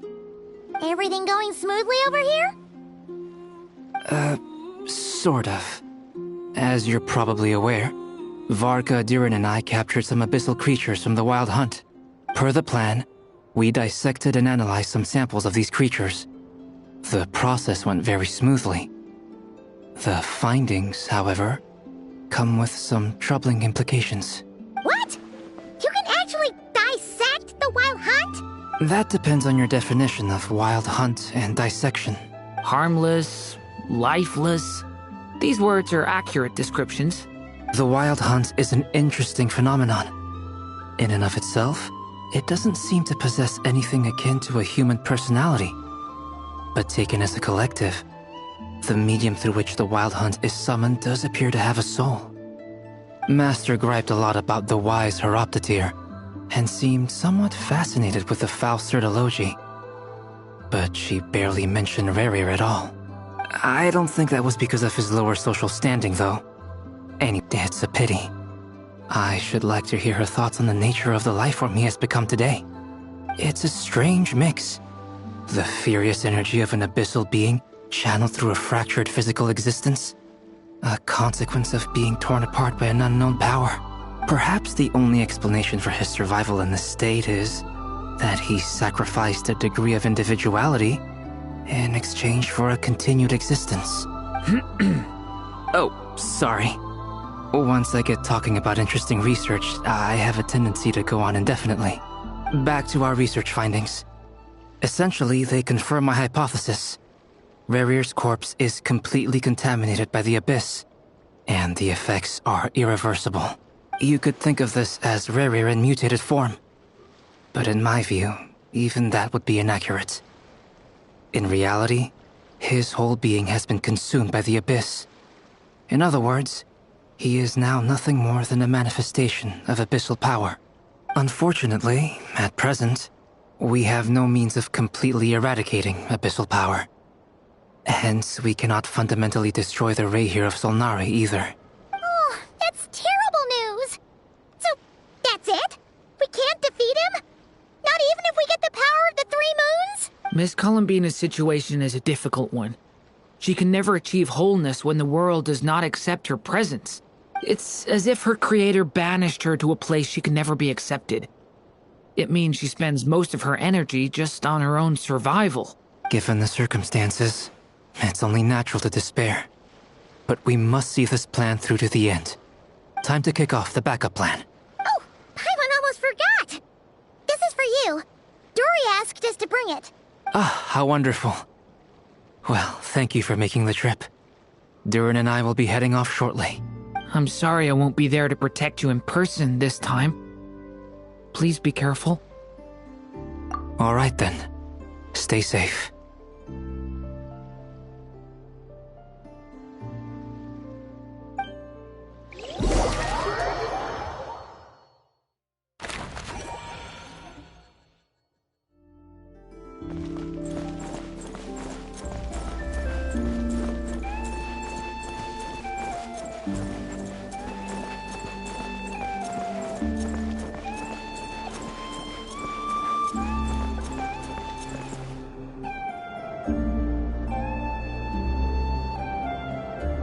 Miss Lauma, is everyone here? Yes. The fate of my flock is in your hands, Grandmaster Varka. Please keep them safe. My lady, what are you saying? Within the next 24 hours, we will face the biggest crisis the world has ever seen. This is not a burden that we deserve to bear. But I believe that we reap what we sow in this life. So I intend to act. I must do what I think is right. For me, that means fighting for the future of Nodcry. This gentleman is the Grand Master of the Knights of Favonius, Varka, Knight of Boreas. In my absence, please follow his lead. Hey, everyone. Guess I should introduce myself.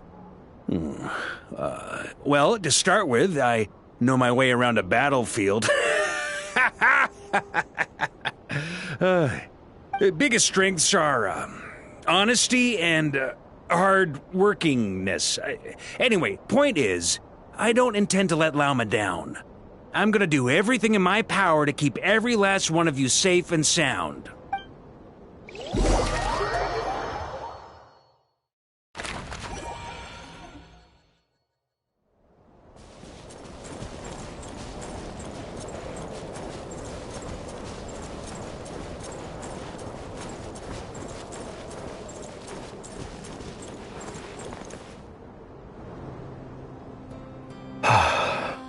Something on your mind? Miss Columbina, was it? I believe that's how the others addressed you. That's right. Names are funny things. Have you always been called Dainsleif? Yes. I take it your own name has a more complicated history. I have a different relationship with names than other people. To be honest, I'm not even sure that Columbina is my name. At least, not in the same way that Dainsleif is yours. But it's what everyone calls me, and I go along with it. A lot of my life has been that way. I get so used to things that I forget to question why they are so. I never used to think much about where names come from. or what they mean to people. Maybe something's wrong with me. You're different from other people. I sensed it the first time we met. You're more perceptive than most. I'm sure your long life and rich range of experience explains that. Do you ever find yourself missing Conria, Mr. Dainsleif? Difficult to answer. I have dreamed of the past many, many times. Sometimes I'm fighting tooth and nail. Other times I'm lying on the ground, defeated. I don't recall any happy moments from that time. It has been too long. Is that because hatred survives longer than love and affection? That would not be for me to say. I make no excuses for the grudges I bear. But whatever the reason, I remember little that was beautiful or sentimental. Thank you for your help with the Rerir situation. Without your efforts, I never could have learned the hidden truth of his story. You're welcome. I know he's your friend. Friend? He betrayed me. And I never really understood what he was going through in life. Some friendship, that is. Okay. So, do you plan to fight him with us? You see, you're torn. Now you know what really happened. You see the things he's done in a new light. I need some time. Of course. I completely understand. Anyone else in your position would feel conflicted too. Actually, I went through something similar myself recently. Something happened that changed my perspective on a situation. A situation I took for granted at the time, but now I feel very grateful for it. You mean the Harbingers who still support you, even though you've left the Fatui? Yes. I always thought they were only helping me because Harbingers are forced to work together. But then I abandoned them. A warrant was even put out for my arrest. And even now, they still support me. Which means I was wrong about them all along. Clearly, they view you as a friend. I feel a little guilty now. I regret not seeing her help for what it was, and not treasuring it. I see the guilt that you're feeling now, because I feel it too. Hopefully, talking about it will do us both some good.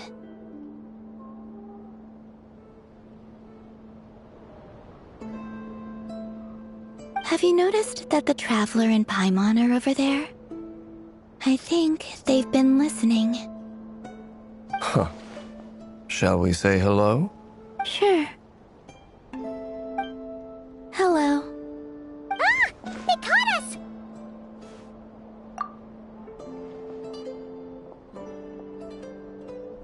I apologize for making you worry. No doubt you wish to know where I stand on the plan to take down the Rerir of Solnari. I'm afraid I need a little time, but I will seriously consider joining you. You will? Oh, thank you so much! Everyone will be so grateful to hear that! They needn't be. This was something that I was going to have to face up to eventually. That doesn't matter to them. They're grateful to you regardless. You can't control their gratitude, so just accept it. And then, have a think about whether you're willing to join us.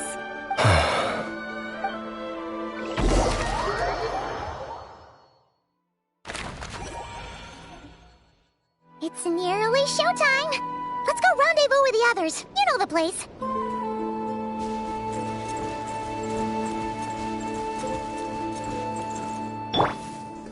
Take care of the gang.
Ah, you're earlier than I expected. Hey, Flint's! Been waiting here long? Not too long. I came a little early so I'd have some time to think. Are you nervous about the battle? Quite the opposite. I'm reminiscing on my past battles.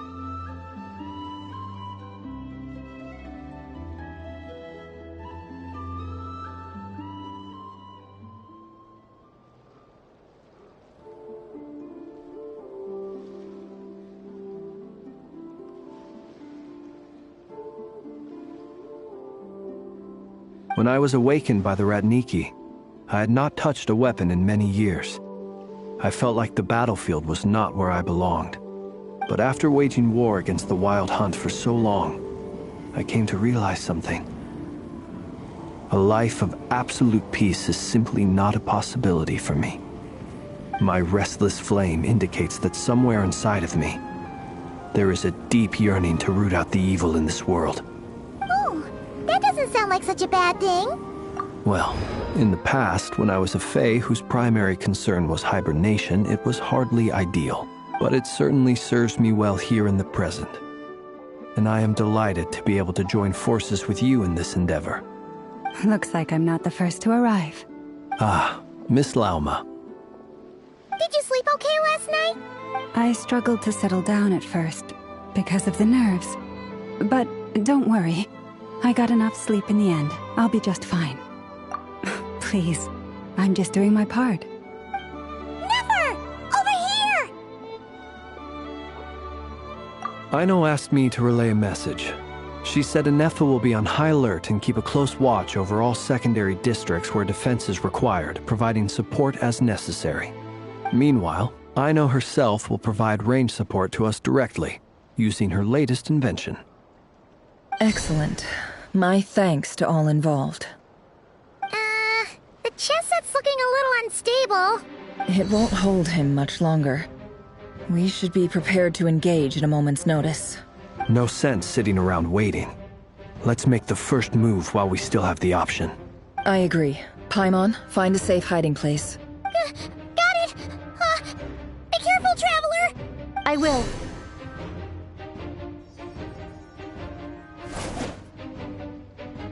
Everyone, take your positions as soon as the battle starts.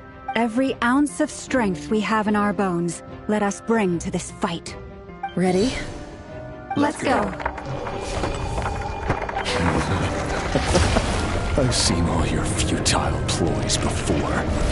You have become the authors of your own demise. I wouldn't be so sure about that. You are merely a moment of sport before I tear down the moon.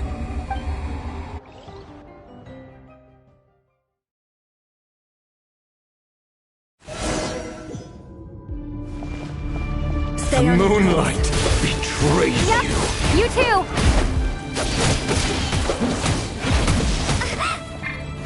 Let me help you guys. Eat this! Close your eyes. Observe. Go!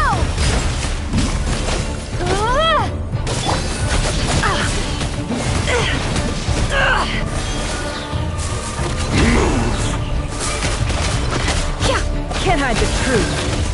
The mystery unravels.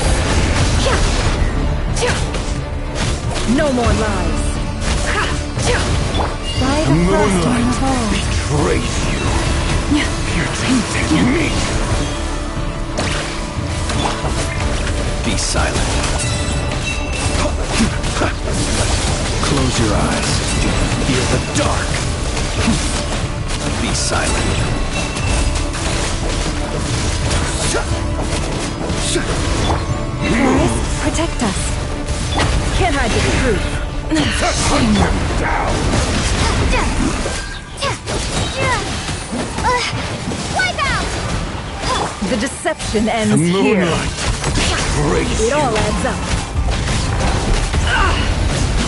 Can't hide the truth. Observe.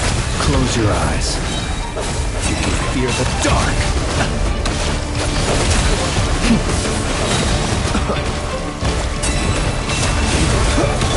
For the everlasting. Began with the moon, and so shall it end. The moon will protect you.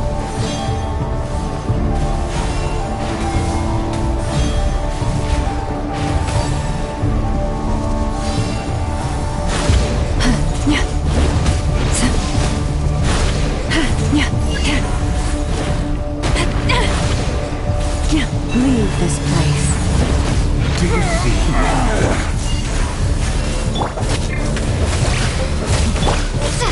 Water jet! On here.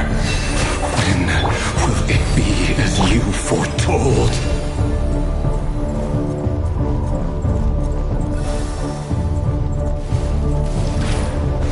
The moonlight betrays you. Steady now.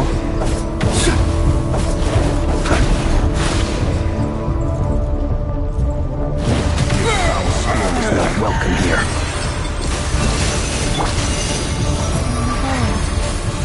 The mystery unravels. Bombs away! Water jet! It all adds up. I am being tested. Close your eyes. It's all futile.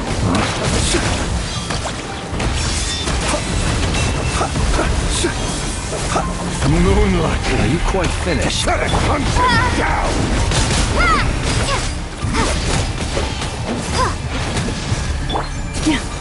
What? Be silent. Hunt him down. Do you fear the dark? Observe. The moonlight betrays you. Go! For the everlasting flow. Futile. The moonlight. Pathetic. Do you fear the dark? Do you fear the dark? Hunt him down. Close your eyes. Be silent. To dust. Observe. Night falls. The deception ends here. It's all futile.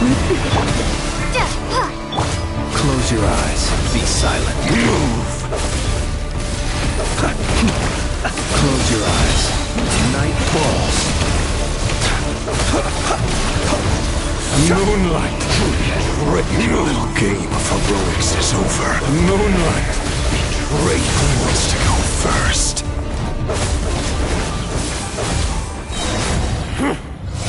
Now, get out of my sight! No! We've been separated. Take. You okay? Never! Where are the others?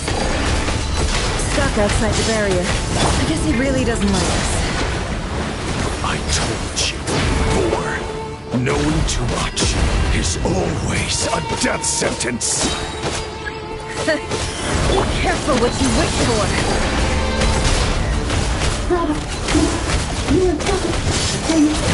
Lauma!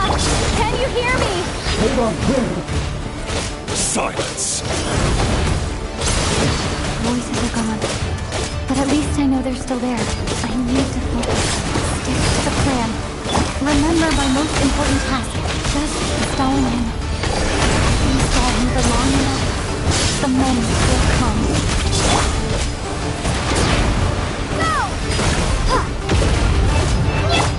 Can't hide the truth.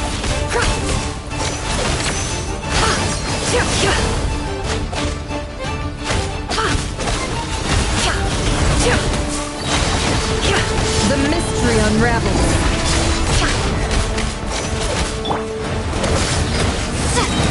Wipe out! It all adds up. No more lies.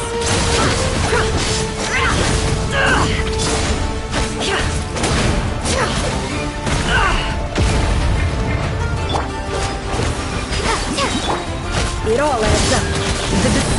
ends here.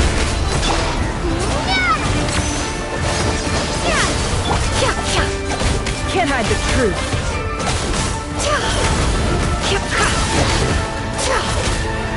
It all adds up.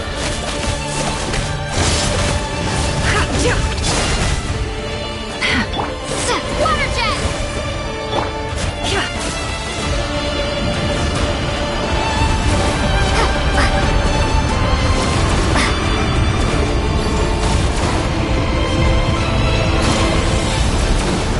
I've got this.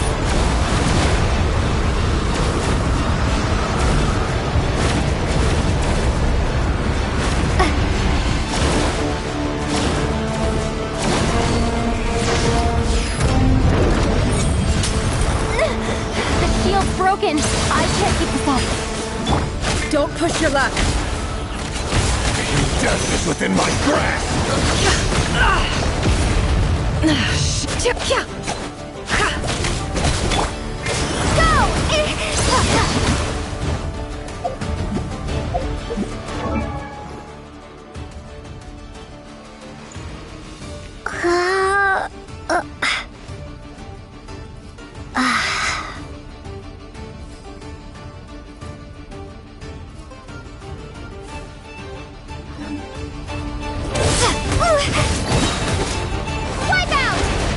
The mystery unravels.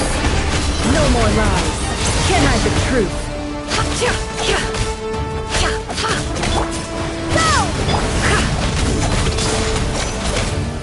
No more lies.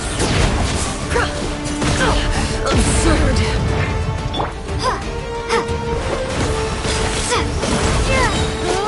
Bombs away! Seek within.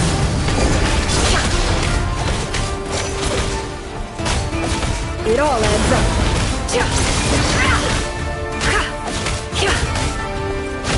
Time to conclude.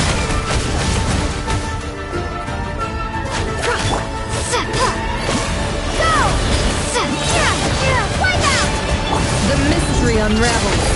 Can't hide the truth. No more lies.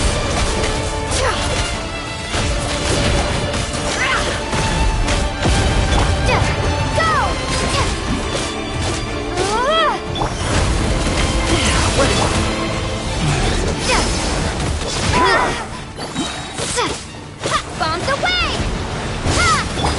Seek within. Can't hide the truth. No more lies. Water jet!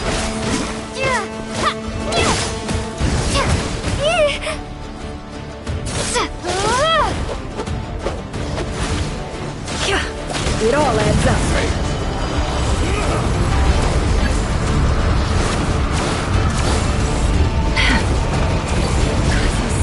There's no other way.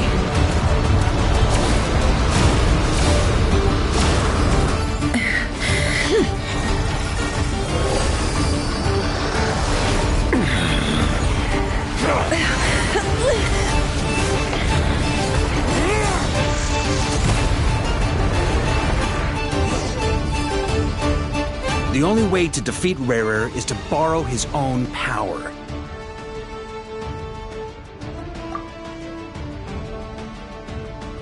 That means Columbina will have to disappear while you two bear the brunt of his attacks. You have to hold on. Find a way to keep him focused on killing the two of you.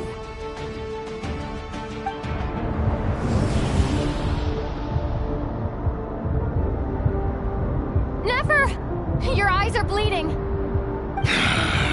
Soon you will be powerless to resist. And then, I will reduce you to dust. But that dust will plague your memories. Come on. Keep holding on. Any other tricks up your sleeve? Let's see them. As entertaining as they are. You've backed yourself into a corner. You don't fool me. I see your fear clear as day. I have to stoke his rage. Make him unleash everything. You fear what you could never defeat. You fear the thought of never being able to save your beloved. You cannot win the fight against fate, Rerir! Is that what you think? Well, now it's your turn to feel afraid!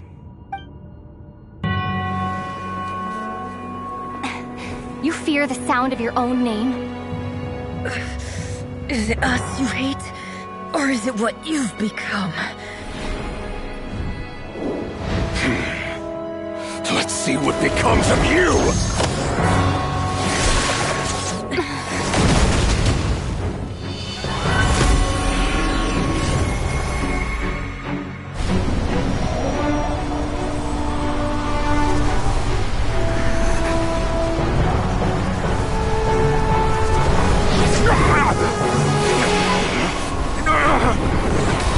What's happening? That power. I've seen it before!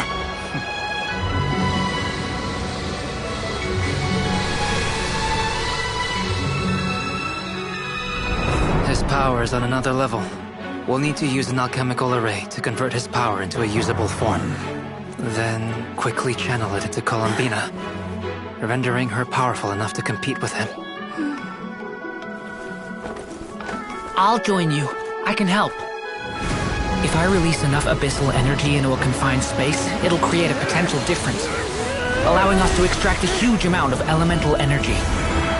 Next, I'll synchronize with everyone's minds using Pyro, then give you temporary access to their abilities and fields of view. But it won't last long. Can you see? Well enough.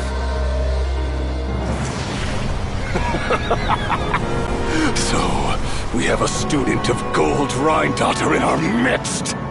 How about that?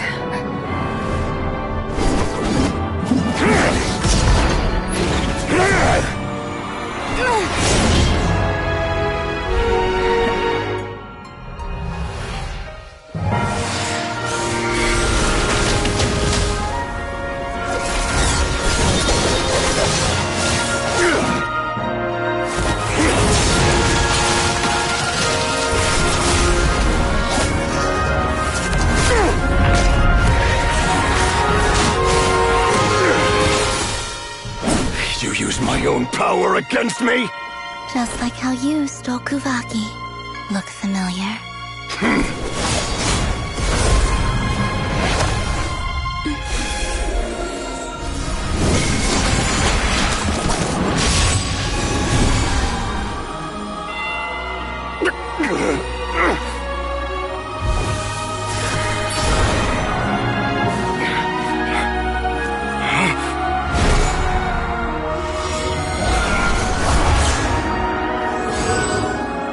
Don't you realize? You don't have the power to hold that gate open! I don't, but someone else does.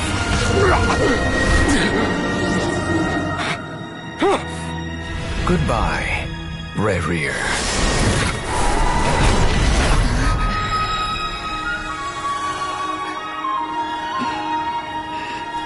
We won.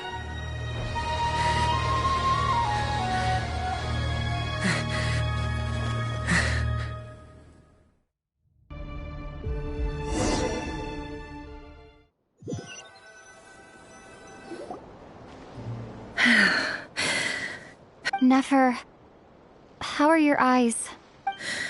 They're fine. Apart from the blindness, of course. It's not too late. Let me handle it.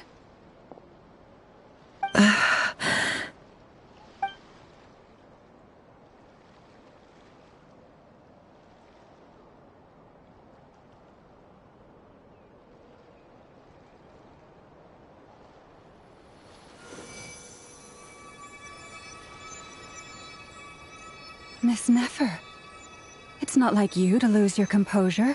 That was the most reckless thing I've ever seen you do. Reckless how? The situation was critical. Our lives were at stake. We had to do something. Even so. Okay. I guess you're right. Under the circumstances, it was a wise decision. You traded your eyes for an incredible victory. In business terms, I suppose that's a huge return on investment. I'd be hard-pressed to argue otherwise. Still, I don't like this outcome, and I don't want you to lose your sight for good. People suffer when they make sacrifices they shouldn't have to make, whether that means faith, strength, or in this case, your ability to even see. I had hoped you could win without sacrificing so much as a single hair on your head. Thank you. Really. All done. Don't try and open your eyes just yet. We'll see how you're doing in a couple of days. Until then, please follow your recovery plan to the letter.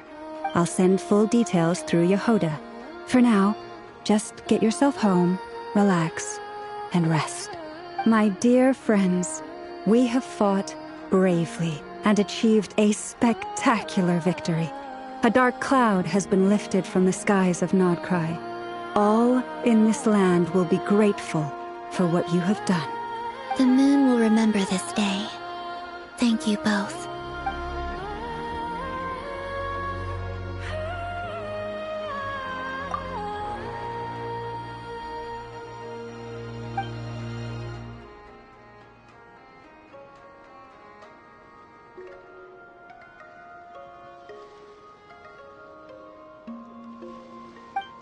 There's something I want to let you know.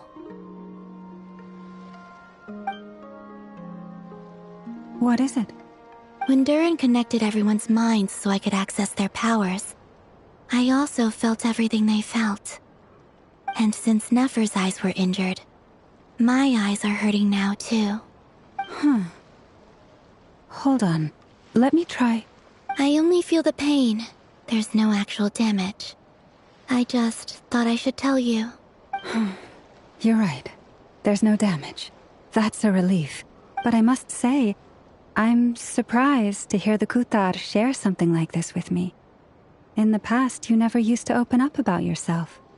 Things are a little different now from how they were. I'm learning to share how I truly feel with my friends. Friends?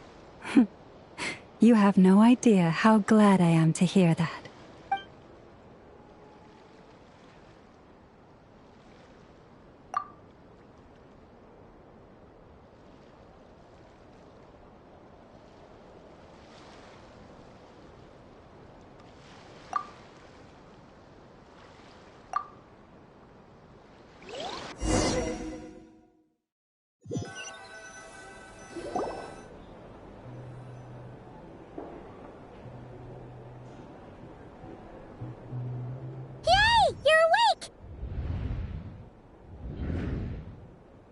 How are you feeling? Any aches and pains? Did you sleep well? I'm doing all right, Paimon. No need to worry about me. Phew! Well, that's good. Paimon's been sitting on the edge of the bed worrying about you for ages. You slept a whole day and night. Poor Paimon had to eat all by her lonesome.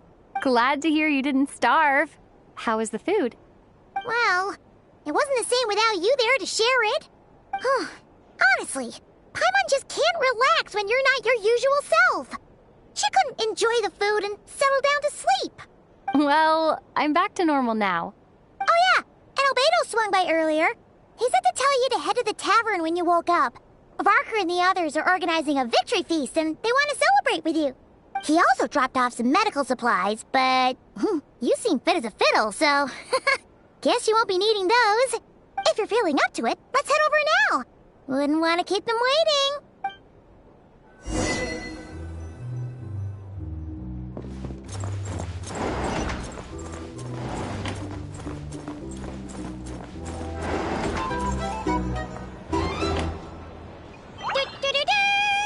We're here! Traveler and Paimon! Perfect timing! We were literally just saying how there's no way we're holding this victory feast without you any longer, and we would have postponed it till tomorrow. How are you feeling today? Much better, thanks. Don't worry about me. Relieved to hear it. If that changes, just let me know. Happy to check you over at any time. Yep, we're here for you. Anything you need, just let us know. Oh wait, where's Nefer? How are her eyes doing? Nefer's right over there. I'm sure she'd love to catch up with you.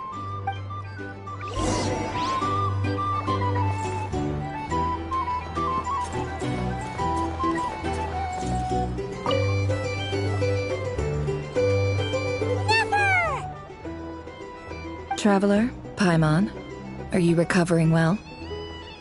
Turns out that moon chanter has some real talent after all. My eyes were mostly recovered after just a couple days' rest. I can actually open them again now. Yeah, but you gotta be careful. Lauma says not to strain your eyes while they're still healing. Yes, thank you. I'm well aware. Yehoda, could I borrow you for a moment? I could do with an extra pair of hands. Oh, sure. Coming. Did you hear that? I gotta go help Lauma for a second. You guys chat among yourselves. I'll grab us some drinks on the way back. Paimon, you still like 'em sweet? You bet. Make it extra sweet, because Paimon's earned it. Sure thing.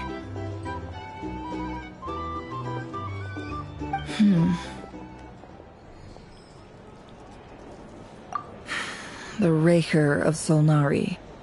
Kind of a snake, don't you think? No, definitely a snake. A poisonous one who spewed his venomous hatred everywhere. Anyone who seeks revenge out of hatred for other people has become a snake. That's something my dad used to say. Perhaps. I'm sure it sounds like a very wise and open-hearted perspective to your ears. But me? I think hatred is a perfectly justifiable emotion. What else is left when everything you depended on in life gets stripped away? Something's gotta fuel that drive to keep on living. If you're worried about me, you can nip that in the bud. I'm not someone who gets stuck in the past. It's just... I suddenly feel like I was wrong to call my father a liar. He was just a fool. That's why the Academia turned their back on him, and why the other tribes ganged up on him. Oh, Father. How much better things could have been if you were a skilled liar. Look at the Ibis King. Thoth is a fiendishly cunning liar. And yet, strangely, he feels more like a father to me than my real dad ever was. He's never brought it up, but I'd bet he feels the same way. Why else would he give me the power to perceive the truth, while at the same time training me in the art of deception? Well, King Deshret banished him to Aru, which is essentially a prison, and posed 3 questions to him. He promised that he'd have his freedom if he could find the answers. His response was to take on a physical form and approach me, hoping that I could become his envoy and search for one of the answers on his behalf.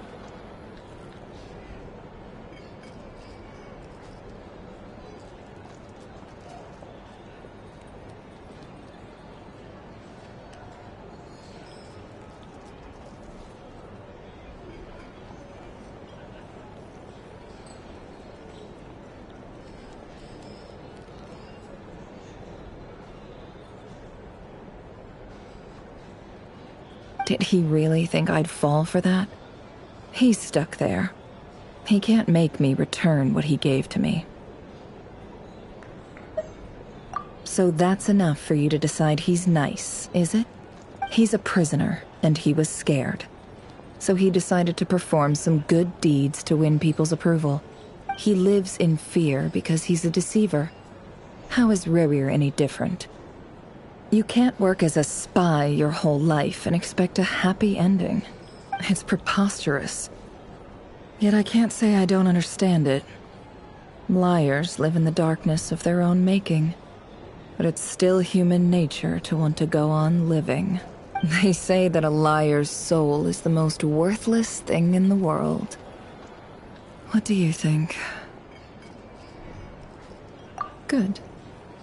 If you understand that, it means you're smart, and you see things objectively. If you ask me, the soul of a liar really is worth nothing, because all they care about is themselves. For example, when something good falls into my lap, I don't go sharing the news around. Stops other people trying to steal it from me.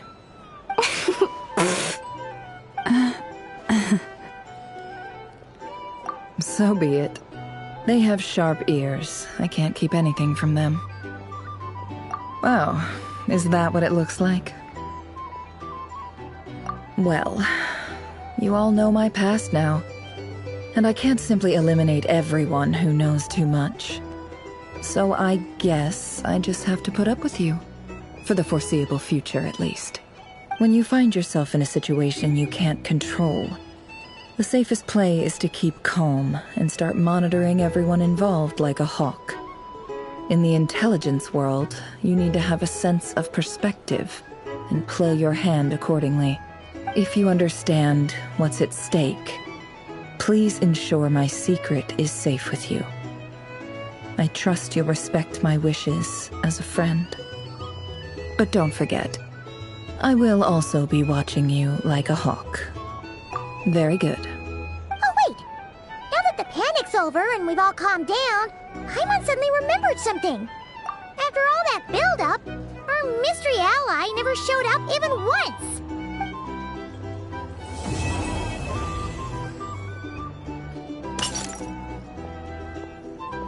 Huh? Am I imagining things?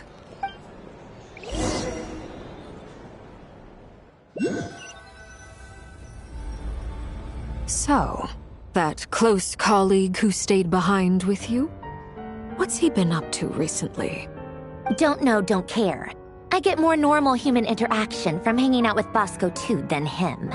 Although, now you mention it, he hasn't bothered me in a while. I wonder if...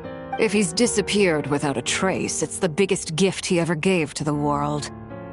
But I somehow doubt that's what's going on. He won't lie low forever. So we'd better stay on guard.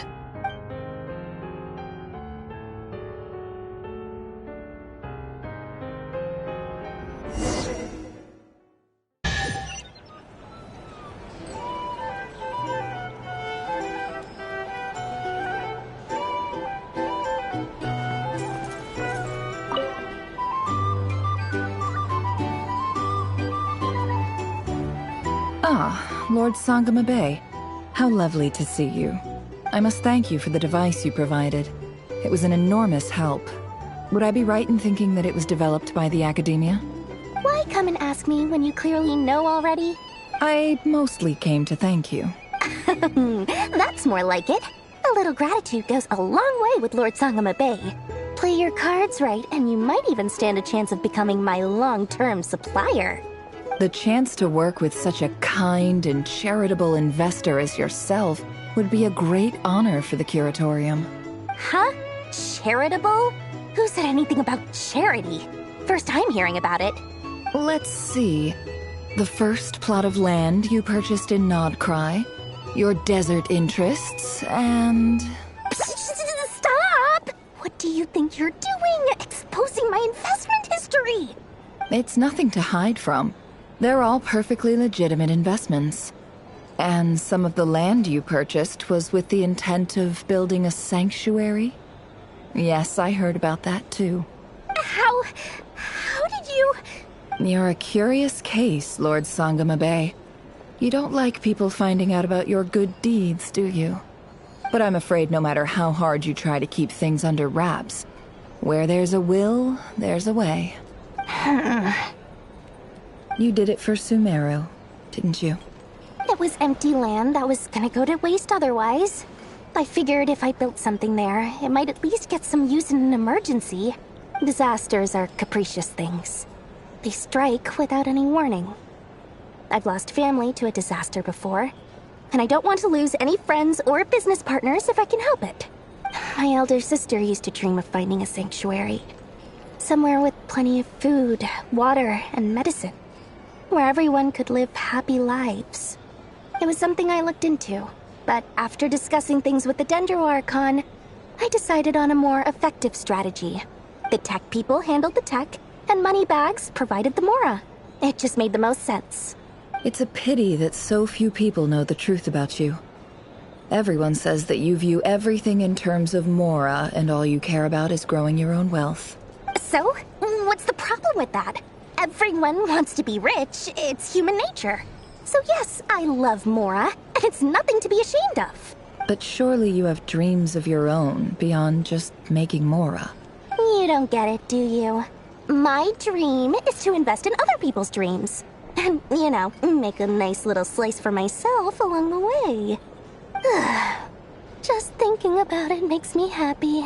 That sweet, sweet sound of Mora. Thank you. For the device? And the pendant. Oh, that. I was just returning a favor. Don't worry about it. Seems like we've both been away from home for a very long time. Yeah. So long that I barely remember what my family even looked like. That would be your mother, father, and sister? Yeah, though it's been years since my sister passed away. It's not like I want to forget them, obviously, but memory can be even more ruthless than the most calculating business person. Beyond a certain point, if something isn't helping you, it just gets rid of it. My sister can't help me now. Slowly but surely, her face is fading from my mind's eye. It's become a vague impression. Not everything will fade. When loved ones pass away, the beautiful memories are the ones that last the longest. Yeah, that's true. If you ask me, that's the one silver lining in all of it. Well, that, plus, I'm sure that life is much better now than it was back then. Oh, absolutely. I have tons of Mora, a big beautiful house, business is booming, and I'm as happy as can be. You've got a lot going for you too. Boss of the Curatorium of Secrets? I'm sure there's plenty of Mora to be made in that line of work. I appreciate the vote of confidence.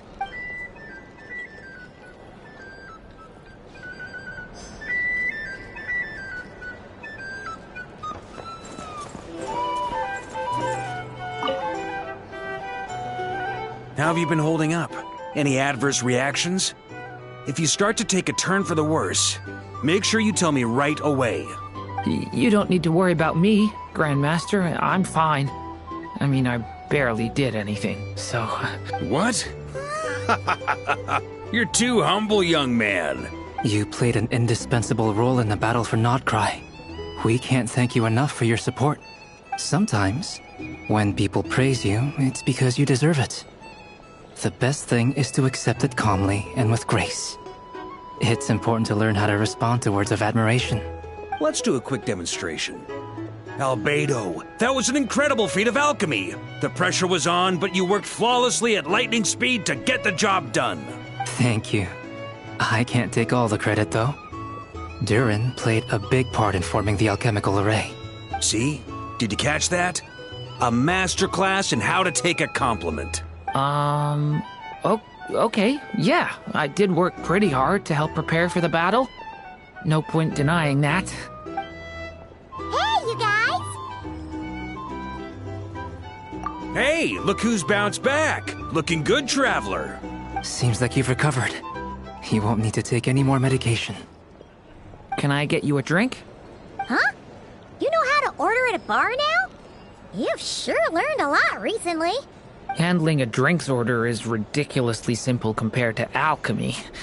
Don't worry, I'll blend into society yet. Paimon believes it. You're clearly a fast learner, just like your brother. To be totally honest, though, Paimon didn't quite follow all the details when you first explained the plan to us. Don't worry, that's completely understandable. Unless you're a student of alchemy, it's hard to grasp the principle and how the process works. To put it in the simplest terms, we saw how our enemy stole the power of Kuvaki. And that gave us the idea of stealing his power to turn it against him. When facing an enemy you have no hope of defeating, it's best not to engage them in battle. So, instead of looking for a way to overpower him, we decided to help Columbina get strong enough to at least stand up to him in a fight. For this to work, we had to analyze his modes of attack, confirm who his main target was, and make sure that he wouldn't go beyond the range of the alchemical array. For added security, we prepared a total of 4 arrays. But to mitigate the impact of the battle, we identified one location in particular as the ideal spot, which is where the confrontation took place. The alchemical array absorbed his abyssal power. Then Durin processed it to render it usable by Columbina. That power enabled her to do what would otherwise have been nigh on impossible. What surprised me was that Dainsleif actually agreed to join us. Given his history with Rerir, he had every right to sit this one out. But we're extremely grateful for the decision he made. It must have been a painful choice to make. But I'm sure that making a decision was far better for him than staying in limbo. Absolutely. He was torn between two paths, but in the end, he made his choice and stuck to it resolutely. He doesn't strike me as the sort of person who'd stay trapped in limbo for long. Anyway, however you cut it, everyone gave a stellar performance. And now, it's time to kick back and celebrate.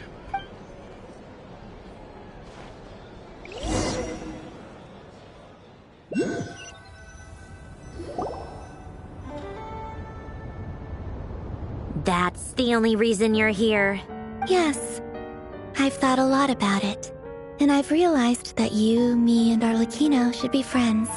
I think this is very important. So I felt I had to come and tell you. Well, this is a new one. I'm so moved. I can't even hold my teacup. If that's all, you can leave now. Do you not want to be friends with me? Or is it that you prefer being co-workers? What is this, Columbina? Are you deliberately testing my patience threshold? Right now, my politeness module is active. But if you say another word, I swear I'll shut it down.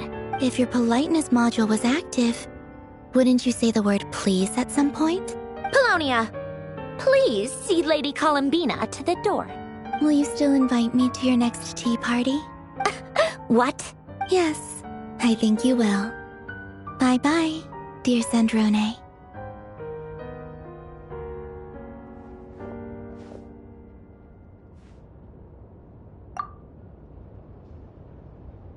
Last time, the Wild Hunt escorted you out. Would you rather I handled it myself this time? We just wanted to, see how you were doing now that it's all over. Why? Out of concern for my safety?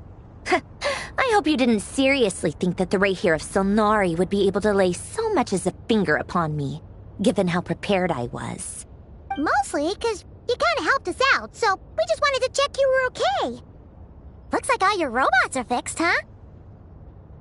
Oh, don't you worry about that. Tea time is already a write-off.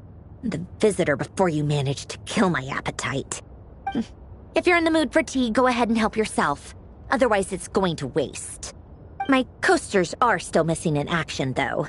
Use this notebook instead. Whoa! Pretty hefty notebook. Look at all those calculations. You can ignore those. They're just dumb scribblings. I doodle and write in my free time. Sometimes I remember the distant, dreamlike past. Sometimes I imagine the far-flung future. And other times, I grit my teeth and note down all the crazy nonsense going on in the present. Some people do the crosswords in the newspaper. This is my equivalent of that. Trying to predict the future is like daydreaming. And writing about the present just makes me furious. The past is my favorite. If nothing else, it's already set in stone, so I don't have to rack my brains trying to figure it all out. Huh. Although, having said that, the only vaguely interesting memory in my past is probably that guy they call Lord Artificer. Who else? Pretty much all the mecha and Fontaine are his personal handiwork. Wait, are you saying you know him? Like, personally? As a friend? I guess we were friendly enough. Yep. In fact, I'm probably the only normal person left who knew him at all. We used to chat occasionally back when he was still around. Before he passed away, he asked me to destroy all his manuscripts. I honored his request, but I did read through everything first before destroying them. I couldn't let the genius of Lord Artificer Alain Guillotin disappear like that. Would have been such a waste. So, that's where the formulas in your notebook are from? I just told you. Those are my equivalent of crossword puzzles. They're just dumb formulas that I solve for fun when I'm bored. Alain's work was like epic poetry. The formulas in my notebook are just silly little riddles in comparison. Not that there's anything bad about them. I mean, at least, solving those riddles isn't going to hurt anyone. Except me, 'cause I lose a few brain cells in the process. Anyway, while we're on the topic, I might as well tell you about what happened to him and his friends. Alain Guillotin had two close buddies, Renee and Jacob. They spent their childhood years together in the Narzissenkreuz Institute.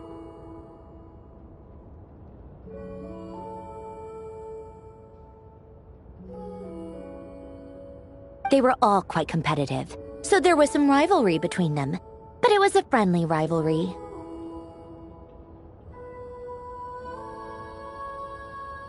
But beneath the friendship and the rivalry ran something deeper, a sense of nostalgia for the past. Unfortunately, childhood would end, the prophecy would come true, the apocalypse would arrive, and the future would never be. A mad dream that would normally only capture the minds of lunatics begin to take root in their hearts. A dream of saving the world. And if Renee and Alain had been people of lesser wits, that dream would probably have ended up as something for them to joke about in their older years. But alas, they were some of the sharpest minds around. They nurtured that dream with the full power of their intellect, and it grew into something that ate away at their souls. The first of them to fall under its spell was Renee. Against Alain's wishes, he persisted in experimenting on a mutual friend of theirs to try and save their life. Alain did not approve and parted ways with Renee. It's complicated. Alain wanted to believe that Renee only did what he did for the sake of their friendship. But when he told me about what happened, I could tell he still had some suspicions about Renee's motives. Perhaps the seed that would grow into a nightmare had already sprouted in Renee's mind. Even then. The next time they met, Renee's soul had been completely engulfed by the dream of salvation. His futile attempt to change the tide of fate only resulted in a wave that swallowed up the world, even before the apocalypse came. And although that wave died down eventually, I hear that it just recently came back with a vengeance. As I understand, Renee wanted to live out his dream of salvation once more. But I'm told that the attempted resurgence finally died out for good. At long last, Renee awoke from his deluded dream. Though of course by then it was far too late. What do you think of Renee? Do you admire his transcendent genius? His view that any price was worth paying to achieve the lofty goal of saving the world? Or do you despise him? Dismiss him as an evil madman who wrought havoc on the lives of everyone around him as he pursued his delusional dream? Same difference, really. Just a matter of perspective.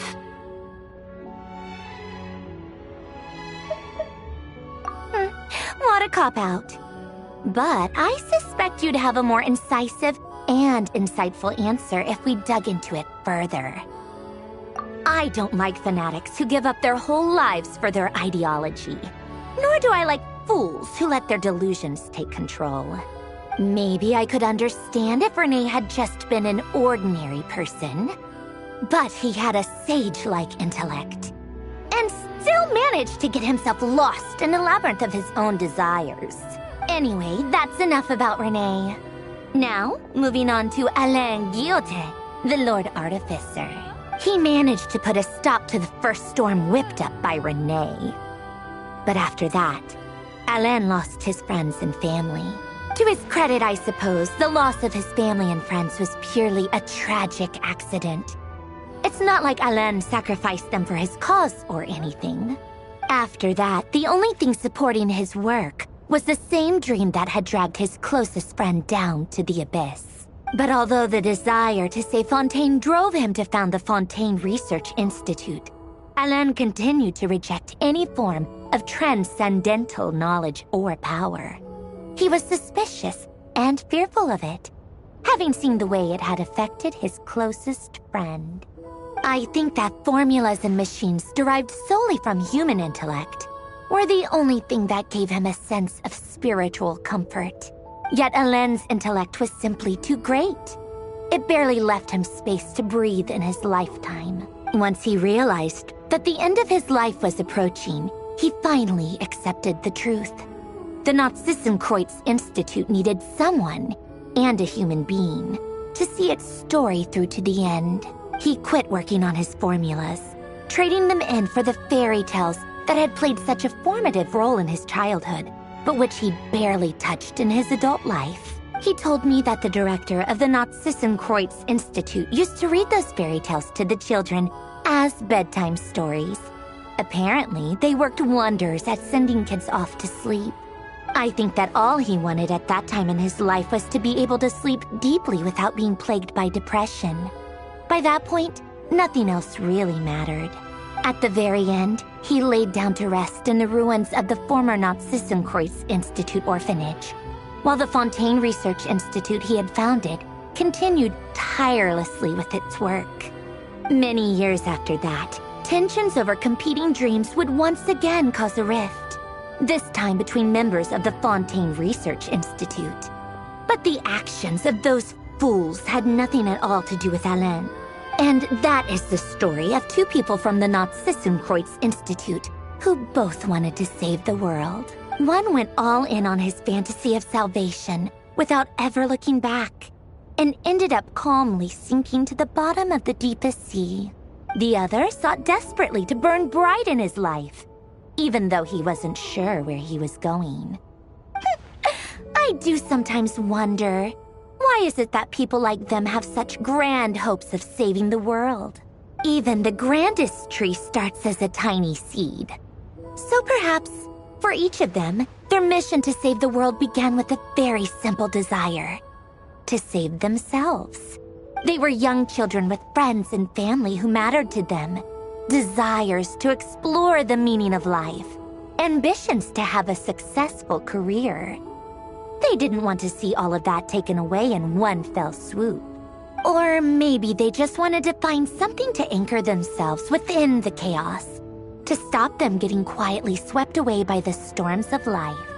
But instead, the search for their own salvation took them down the rocky road laid out by fate. Do you think the desire to save oneself is enough of a justification to try and save the world?